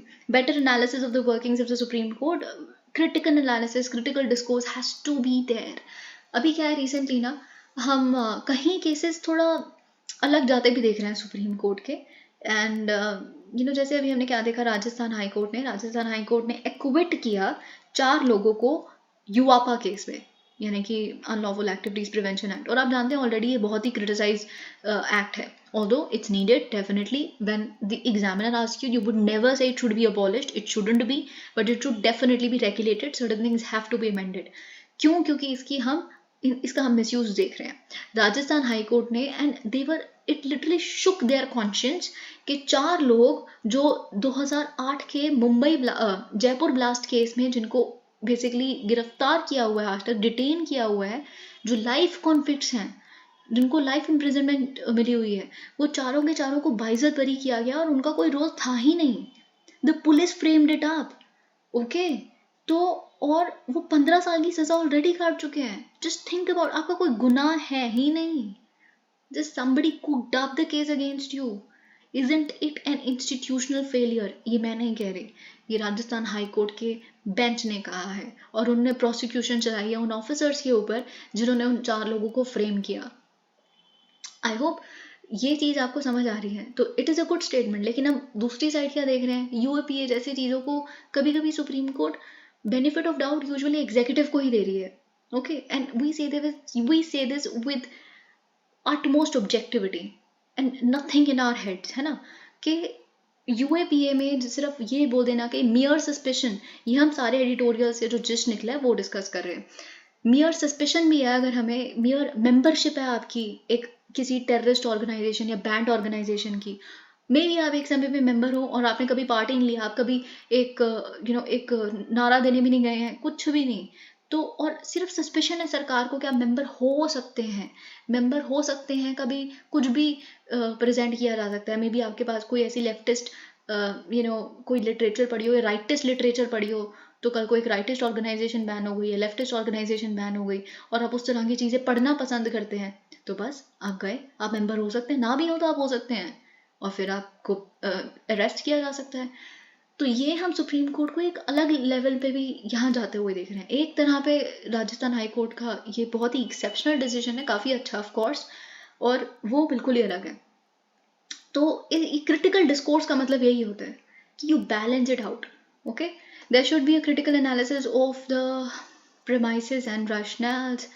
वही सारी चीज़ें यहाँ लिखी हैं कि अब वही है ना कि हमें बेसिकली हम जो पढ़ रहे हैं कि क्या क्या कैसे जस्टिफाई कर रहा है मेजॉरिटी ओपिनियन भी खुद को कि हमने इन बेसिस पे मेजॉरिटी ओपिनियन दिया है, वो हमें पता चले. ठीक है, ये सारी चीज़ें यहाँ लिखी है. Internet shutdown, internet advocacy watch dog access now report जो आई है उसने बोला है कि India imposed by far the highest number of internet shutdowns in the world in 2022. हम 5th सक्सेसिव ईयर में नंबर 1 पे आते हैं, लेकिन ऑफ कोर्स 100 से कम थे इस बार शटडाउन, जो it is the first time जब 100 से कम शटडाउन्स थे since 2017. Jammu Kashmir highest number, Rajasthan second, West Bengal third. Internet shutdown का रैशनल क्या है, पीस मेंटेन करना ताकि misinformation, fake news, rumours ना फैलें, क्योंकि आप जानते हैं इंटरनेट के माध्यम से बहुत फायर की तरह फैल सकती है fake news. Against terrorism, national security को प्रिजर्व करना, एग्जाम्स में चीटिंग ना हो क्योंकि इंटरनेट से हो सकती है, तो इंटरनेट उड़ा दो. ठीक है, techniques use to shut down internet. क्या टेक्निक से बेसिकली इंटरनेट शटडाउन हो सकता है, डीएनएस टैंपरिंग. वैसे देखा जाए ना, डीएनएस टैंपरिंग एक मिलीशियस इंटेंट से किया जाता है हैकर्स द्वारा, but leaving that aside, DNS tampering का मतलब डोमेन नेम सर्विस टैंपरिंग है. ठीक है, तो डोमेन नेम सर्विस टैंपरिंग में आप क्या करेंगे, अभी तक तो आपको पता चल गया होगा. आप क्या करेंगे, ऑफिशियल्स एक डोमेन के नाम, एक डोमेन नेम को बेसिकली डी रजिस्टर कर देंगे. जब आपने डोमेन नेम को डी रजिस्टर कर दिया तो आपने किसी ऐसे वेबसाइट के डोमेन नेम को डी रजिस्टर किया, बेसिकली किसी भी नेफेरियस कंटेंट अवेलेबल है, तो कोई भी यूजर है उस वेबसाइट को सर्च करने लगेगा तो उसको वो दिखेगी नहीं. इससे क्या होगा, of course it would prevent the translation of domain names to site IP addresses. So hence you would never get those nefarious informations and all. Okay. DNS tampering के बाद आते हैं आईपी ब्लॉकिंग. गवर्नमेंट कंट्रोल, जिनके government जिस level की जिनके पास control है internet service providers के ऊपर, they can blacklist certain IP addresses of websites जो उनको नहीं पसंद. यूआरएल फिल्टरिंग का मतलब क्या है कि ये मैकेनिज्म स्कैन करता है रिक्वेस्टेड यूआरएल को, कि इसमें टारगेटेड वर्ड्स, यानी कि इसमें कुछ टेररिज्म या कुछ खालिस्तान में भी कुछ जस्टिस, इस तरह का यूजुअली गलत सेंस में कुछ ऐसा कोई वर्ड तो नहीं है.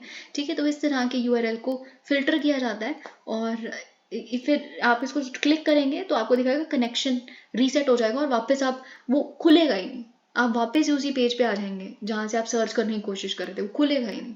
ठीक है, यूआरएल फिल्टरिंग. लास्ट क्या है, लेस कॉमन स्ट्रैटेजीज और क्या क्या होती हैं. कीवर्ड फिल्टरिंग, ये तो सेंसरशिप करने के लिए यूज़ किया जाता है. इसमें क्या होता है यूजुअली ना कि कई चीज़ें जैसे सरकार के खिलाफ, एग्जाम्पल ले रही हूँ मैं, सरकार के खिलाफ या खालिस्तान वर्ड कहीं भी दिखा, इस तरह की बातें, तो वो कीवर्ड्स हटते जाएंगे वहाँ से. ओके और कीवर्ड यहाँ पे हमें दिखा तो वो इन्फॉर्मेशन ही ब्लॉक कर दी जाएगी। Impact of internet shutdown, UN की रिपोर्ट कहती है कि 2019 से 2021 के बीच में जो 46 कंट्रीज ने शटडाउन किया उसकी वजह से $20.54 बिलियन का लॉस हुआ है। हेल्थ पे क्या इम्पैक्ट है? डेफिनेटली अगर आप बहुत सारे गुड्स एंड सर्विसेज जो हैं critical to our survival, very essential, उनकी सप्लाई चेन हिट हो जाती है क्योंकि अब सब कुछ इंटरनेट पे है यार, है ना। इंटरनेट की बेसिस पे अब हम जब ये कह रहे हैं कि डेटा आर्टिफिशियल इंटेलिजेंस इसकी बेसिस से ऑडिटिंग की सारा डेटा कलेक्शन हो जाए, वो तो हर चीज़ अब डेटा पे ही तो कलेक्ट, डेटा बेस मेंटेन ही इंटरनेट के द्वारा किया जा रहा है, हर चीज़ कनेक्शन ही इंटरनेट की बेसिस पे है। तो वो अगर बेसिकली वहाँ शट डाउन हो जाएगा तो it would definitely impact you eight many levels. एक और चीज़ मैं आपको बताना चाहूँगी, वैसे तो पंजाब का केस जैसे कि मैंने आपको बताया इस वजह से रेलेवेंट है इंटरनेट शट डाउन का टॉपिक इस बार, तो इंटरनेट शट डाउन, लेकिन जो पंजाब के केस में हुआ ना, it's not as brutal as you might think it was. If you say know somebody who's from Punjab, you have some connection with them, or even if you have read some literature on the internet about it, तो आपको ये बात पता है कि, और ये आप अपने पेपर में भी लिख सकते हैं कि the government has come up with certain subtle levels or subtle forms of internet shutdowns. What they did in their case, उन्होंने क्या किया, उन्होंने वाईफाई का कनेक्शन अलाउ किया, वरना बहुत सारे लोगों से जैसे बात हो पाई, व्हाट्सएप कॉल, बातचीत, या ट्विटर पे अगर कहीं लोग पोस्ट कर रहे थे वो वाईफाई के माध्यम से कर पा रहे थे, तो वो अलाउ रखा। लेकिन जो डेटा पैक्स होता है, क्योंकि क्या है कि आप सड़क पे चलते हुए आपको कोई दिखेगा या कुछ होगा तो आप इन्फॉर्मेशन फिला पाएंगे। अब बाहर निकलेंगे तो बाहर तो वाईफाई नहीं होता, जब आप सड़कों पे चल रहे हो और आपको वहाँ पुलिस दिख रही है, सब कुछ बंद दिख रहा है, बैरिकेड्स लगे हुए दिख रहे हैं, कुछ भी हो रहा है इस तरह का, तो आप फेक न्यूज़ या र्यूमर्स फैलने के ज़्यादा दिक्कतें रहती हैं। तो it is a subtle form, है ना। वाईफाई अवेलेबल किया गया था, वाईफाई को नहीं रोका गया था। और वाईफाई तो आप वाईफाई के केस में दिक्कत क्यों नहीं है, क्योंकि वाईफाई को आप चेक कर सकते हैं कि ऑथराइज्ड यूज़र है कि नहीं, क्योंकि वाईफाई कनेक्शन जब प्रोवाइड किया जाता है तो आपके पास उस इंसान का एड्रेस, इन्फॉर्मेशन सब कुछ होती है। So it's easier that way. I hope you get my point and it is very smart. Okay, खैर हम ये नहीं कह रहे कि वो सही था गलत, हम उसमें नहीं जा रहे। ओके, अब रिस्क टू प्रिवेसी भी है, एजुकेशन सबसे ज़्यादा इम्पैक्ट होता है, जर्नलिज्म, ग्राउंड रिपोर्टिंग कैसे हो पाएगी, सोशल इम्पैक्ट, फंडामेंटल राइट तो है ही, आर्टिकल 19 सबसे बड़ी बात है यहाँ पे। अब देखिए यहाँ पे जैसे लिखा है कि इंटरनेट शटडाउन हमें मिलता कहाँ से है। इंटरनेट शटडाउन हमें 2017 के रूल्स से मिलता है जो इंडियन टेलीग्राफ एक्ट 1885 के तहत बनाए गए थे। 2017 के ये रूल्स क्या कहते हैं, टेम्परेरी शटडाउन की बात करते हैं टेलीकॉम सर्विसेज की in region on the grounds of public emergency but only up to 15 days at once. आप रिन्यू कर सकते हैं ऑफकोर्स आगे आगे। और ये डायरेक्शंस जो है इंटरनेट शटडाउन की इशू की जा सकती हैं गवर्नमेंट ऑफ इंडिया के मिनिस्ट्री ऑफ होम अफेयर्स के सेक्रेटरी द्वारा, अगर हम पैन इंडिया की बात करें, या गवर्नमेंट ऑफ इंडिया की बात करें, अगर हम स्टेट लेवल की बात करें तो स्टेट लेवल पे जो होम डिपार्टमेंट के सेक्रेटरी हैं वो कर सकते हैं।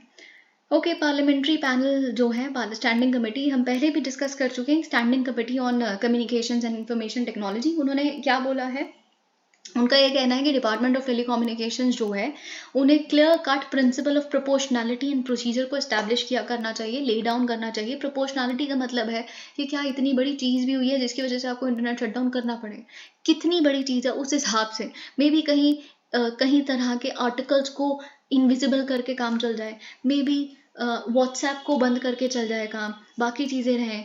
तो इस तरह से प्रोपोर्शनैलिटी, जितना बड़ा बेसिकली कंसर्न उतना ही बड़ा एक्शन होना चाहिए, उससे ज़्यादा नहीं होना चाहिए।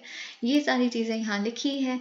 और सेंट्रलाइज डेटाबेस, देखिए यूजुअली सरकार, केंद्रीय सरकार क्या कहती है, ministry of home affairs, department of telecommunication कहती है हमारे पास इंटरनेट शटडाउन का डेटा ही नहीं है। पार्लियामेंट जब उनसे सवाल पूछता है सेशंस के दौरान तो वो कहते हैं हमारे पास डेटाबेस नहीं है। डेटाबेस इसलिए नहीं है क्योंकि जो पुलिस, पब्लिक ऑर्डर, ये सारा जो है ये सब स्टेट सब्जेक्ट है। तो आप ये पैनल ये कहता है ये बहाना आपका नहीं चलेगा, आपको एक सेंट्रलाइज डेटाबेस रखना चाहिए। This is not the logic you are presenting to us. Okay, ये तो गलत है बिल्कुल, ठीक है। तो ये सारी चीज़ें यहाँ पे लिखी हैं। ओके, और ये भी पता लगाइए, पैनल ने ये भी कहा था कि क्या इकोनॉमी को लॉस हो रहा है, क्योंकि अगर यूएन की रिपोर्ट कह रही है $20 बिलियन के करीब आपका लॉस हो रहा है, तो of course definitely education, health services, supply chain सब डिसरप्ट होती है इंटरनेट के जाने से। वे फॉरवर्ड क्या है, United Nations human rights office ने प्रोवाइड किए हैं 6 प्रिंसिपल जो फॉलो किए जाने चाहिए इससे पहले कि आप इंटरनेट शटडाउन को इम्पोज करें। पहला, एक क्लियरली ग्राउंडेड, जो आपका इम्पोजिशन है, it should be clearly grounded in unambiguous publicly available law, किसी लॉ के माध्यम से जिसमें क्लियर शब्दों में लिखा हो कि किस बेसिस पे इंटरनेट शटडाउन हो सकता है, उसके माध्यम से हम इंटरनेट शटडाउन करें। और सिर्फ तभी इंटरनेट शटडाउन करें जब एक लेजिटिमेट एम उससे अचीव हो रहा हो। It should be proportional, it should be subject to prior authorisation by a court और एन इंडिपेंडेंट अथॉरिटी। ओके, और आप जनता को एडवांस में बता दें इस समय के बाद से इस समय तक इंटरनेट शटडाउन होने वाला है, या इंटरनेट सर्विसेज प्रोवाइडर्स को बेसिकली एडवांस में बता दें, ठीक है। और मीनिंगफुल रिड्रेस, अगर बेसिकली वही लोगों के ग्रीवेंस को भी रिड्रेस करने के लिए जिनके राइट्स अफेक्ट हुए हैं उनको मैकेनिज्म मिलना चाहिए। सिलेक्टिव बैनिंग, जैसा कि मैंने बताया, व्हाट्सएप का काफ़ी हाई प्रोबेबिलिटी होती है सर्कुलेशन की, तो उसे मे भी आप कर सकते हैं बैन कुछ समय के लिए, कुछ वेबसाइट्स को, कुछ ऐप्स को बैन कर दीजिए, ठीक है। Role of internet companies, defining public emergency को डिफाइन कीजिए पहले तो, जो टेलीग्राफ के रूल्स में लिखा गया है बहुत ही एम्बिगियस है ये, ठीक है। और डिजिटल लिटरेसी को इम्प्रूव कीजिए। अब देखिए यहाँ पे ECI decides on party name and symbol, जैसे कि मैंने आपको बताया था इससे पहले कि यहाँ पे क्या लिखा है वो हम डिस्कस करें। क्या ज़रूरत है इंट्रा पार्टी या इंटरनल पार्टी डेमोक्रेसी की? पहली बात तो इक्वल पॉलिटिकल अपॉर्चुनिटी मिलनी चाहिए हर एक पार्टी के मेंबर को कि वो रिप्रेजेंट कर सके। अगर एक क्लोज्ड ऑटोक्रेटिक स्ट्रक्चर होगा तो पॉइंट 1 क्या है, रिप्रेजेंटेशन, ठीक है। एक क्लोज्ड ऑटोक्रेटिक स्ट्रक्चर अगर होगा एक पॉलिटिकल पार्टी का, it is not a democratic party, okay. हर किसी, कुछ एक आधा इंसान है, एक आधी फैमिली फॉर एग्जांपल, या फिर उनके कोई फ्रेंड्स हैं, सिर्फ उन्हीं को रिप्रेजेंटेशन मिलेगी, उन्हीं के पास पावर रहेगी। It shouldn't be like that, equal political opportunity. Second, less factionalism. अगर क्या है एक लीडर जिसके ग्रास रूट कनेक्शंस हैं, रीजनल रिप्रेजेंटेशन है, वो आपकी पार्टी में है, उनको साइडलाइन ना किया जाए, क्योंकि जब आप साइडलाइन करते हैं तो आपकी पार्टी में से टुकड़े टूट टूट के निकलने लगते हैं। फॉर एग्जाम्पल, जैसे NCP शरद पवार जी की कांग्रेस से निकली, जैसे ममता बनर्जी जी की तृणमूल कांग्रेस निकली INC से, इसीलिए क्योंकि अपने अपने रीजन पे इनका पकड़ था, महाराष्ट्र और बंगाल, लेकिन इनको साइडलाइन किया गया। इन्हें ऐसा लगा 2009 में ममता बनर्जी ने अपनी पार्टी बना ली, ठीक है। तो लेस फैक्शनलिज्म होगा अगर इंटरनल पार्टी डेमोक्रेसी होगी तो। Point number 3, transparency. Point number 4, accountability. ये तो आप खुद भी लिख लोगे अगर आपको कोई नहीं भी बताएगा तो, ठीक है। तो ट्रांसपेरेंसी कि बेसिकली इससे क्या होगा, एक ट्रांसपेरेंट पार्टी स्ट्रक्चर है तो ट्रांसपेरेंट प्रोसेसेस भी होंगे कि पार्टी की टिकट दी जा रही है तो ट्रांसपेरेंट मेथड से है ना, कैंडिडेट का सिलेक्शन हो रहा है जो CM फेस होगा ट्रांसपेरेंट मेथड से। आपके विम्स एंड फैंसीज कुछ लोगों को पसंद आ रहा है, या कुछ आपके साथ एक रिलीजियस ऑर्गेनाइजेशन जुड़ी हुई है या एक कंपनी जुड़ी हुई है, कोई भी, वो जिसे हम बैक चैनल वो कहते हैं कि उनका इन्फ्लुएंस है, that shouldn't be the case. It should be transparent, there should be some election और something of that sort. Accountability तो आप जानते ही हैं, है ना।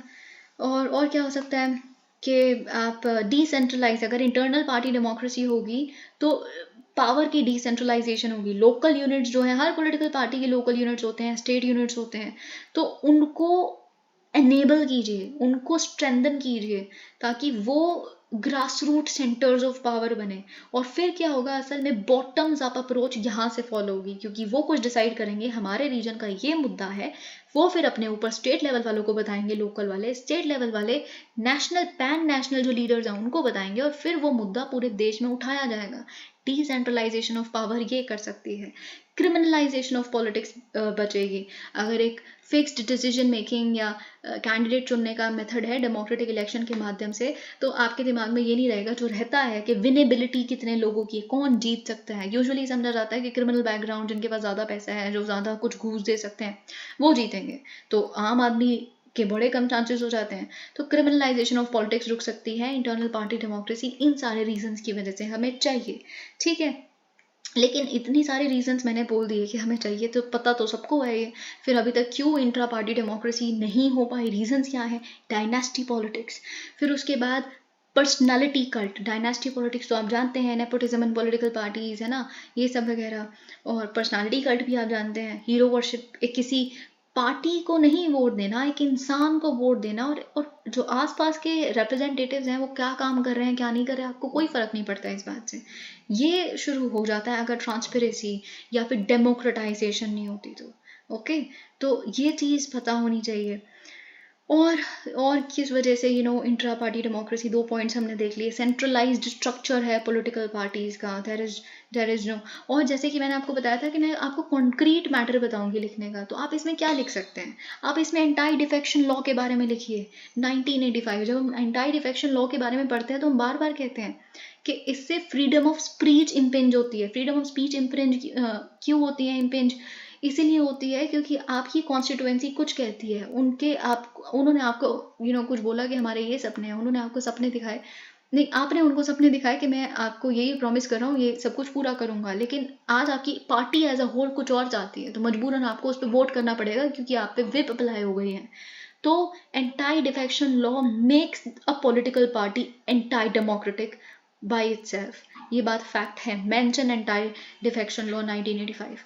और क्या लॉ ही नहीं है कोई, lack of law, lack of statute. कौन सा लॉ है जो इंट्रा पार्टी डेमोक्रेसी के बारे में बात कर रहे हैं? हमने तो रिप्रेजेंटेशन ऑफ पीपल्स एक्ट में ऐसा कुछ नहीं देखा। All we get is section 29A जो यहाँ भी लिखा है। सेक्शन 29A वो भी सिर्फ इतने बात करता है, सेक्शन 29A, कि रजिस्ट्रेशन करना है पॉलिटिकल पार्टीज का ECI ने, इससे ज्यादा कोई बात नहीं करता। ठीक है, तो कुछ एक्सप्लिसिट लेके आइए कि क्या intra party democracy, time to time election हो रहे हैं लीडर के, कैंडिडेट की, ऐसा कुछ भी नहीं है। ठीक है, तो ये सारी चीज़ें आप लिख सकते हैं। फिर उसके बाद ऑफ कोर्स आपसे पूछा जा सकता है कि ये इलेक्शन सिंबल वाला केस जो हम यहाँ पे देख रहे हैं, ठीक है, तो ये भी आपको, और ऑफ कोर्स कहीं सजेशंस ये हैं कि जो डी रजिस्ट्रेशन है पॉलिटिकल पार्टी से, वो पावर तो ECI, वही तो कहते हैं स्ट्रेंथन करो इलेक्शन कमीशन ऑफ इंडिया को। जिस इलेक्शन कमीशन ऑफ इंडिया के पास अगर कोई मॉडल कोड ऑफ कंडक्ट या कोई हेट स्पीचेस दे रहा है या फिर कोई रिलीजियस ग्राउंड पे वोट की मांग कर रहा है या बहुत ही भड़का रहा है, फिर भी वो जीत जाता है और आप उसको कुछ नहीं कर सकते क्योंकि आपका टीथ ही नहीं है। तो बोलिए आप, इतना तो होना चाहिए कि हम आपकी पार्टी को ही रजिस्टर कर देंगे अगर आप इन सारी चीज़ों को करेंगे। खैर इसमें भी इसको मिसयूज़ भी हो सकता है, बट नॉनदलेस ये एक सजेशन तो है ही आपके लिए। और क्या हो सकता है? रिप्रेजेंटेशन ऑफ पीपल्स एक्ट के तहत ही आप सेक्शन 29 को ही अभी तक election commission of India use करके बार बार कहती है कि, और आप ये भी जानते हैं कि जब सेक्शन 29A के तहत जब रजिस्ट्रेशन पॉलिटिकल पार्टी की होती है तो इलेक्शन कमीशन ऑफ इंडिया ये भी कहती है कि अपनी पार्टी को कॉन्स्टिट्यूशन बताइए।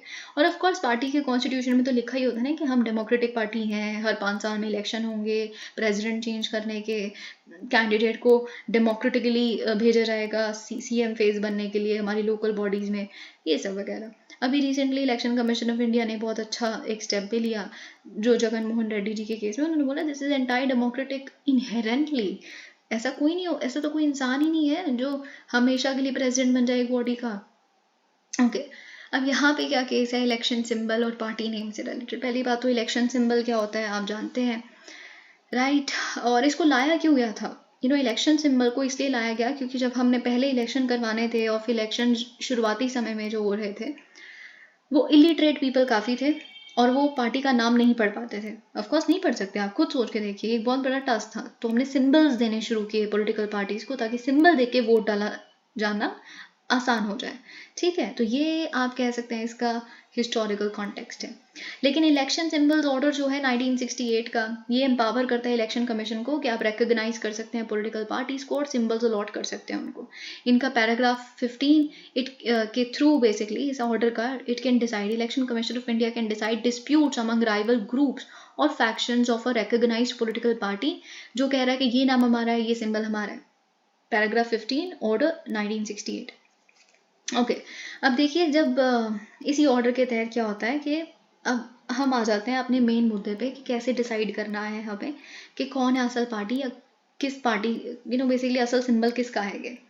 ठीक है, तो इसमें बेसिकली क्या करती है, how does the ECI decide this particular dispute.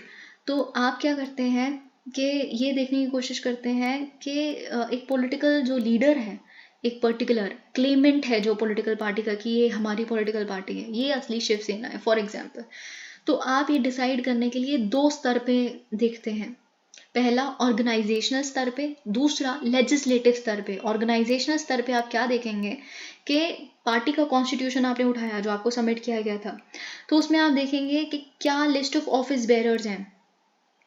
Okay, क्या लिस्ट ऑफ ऑफिस बेयरर्स इसमें है पार्टी में। फिर आप क्या करेंगे, अभी हम ऑर्गेनाइजेशनल स्तर पे ही देख रहे हैं कि कैसे चेक होता है।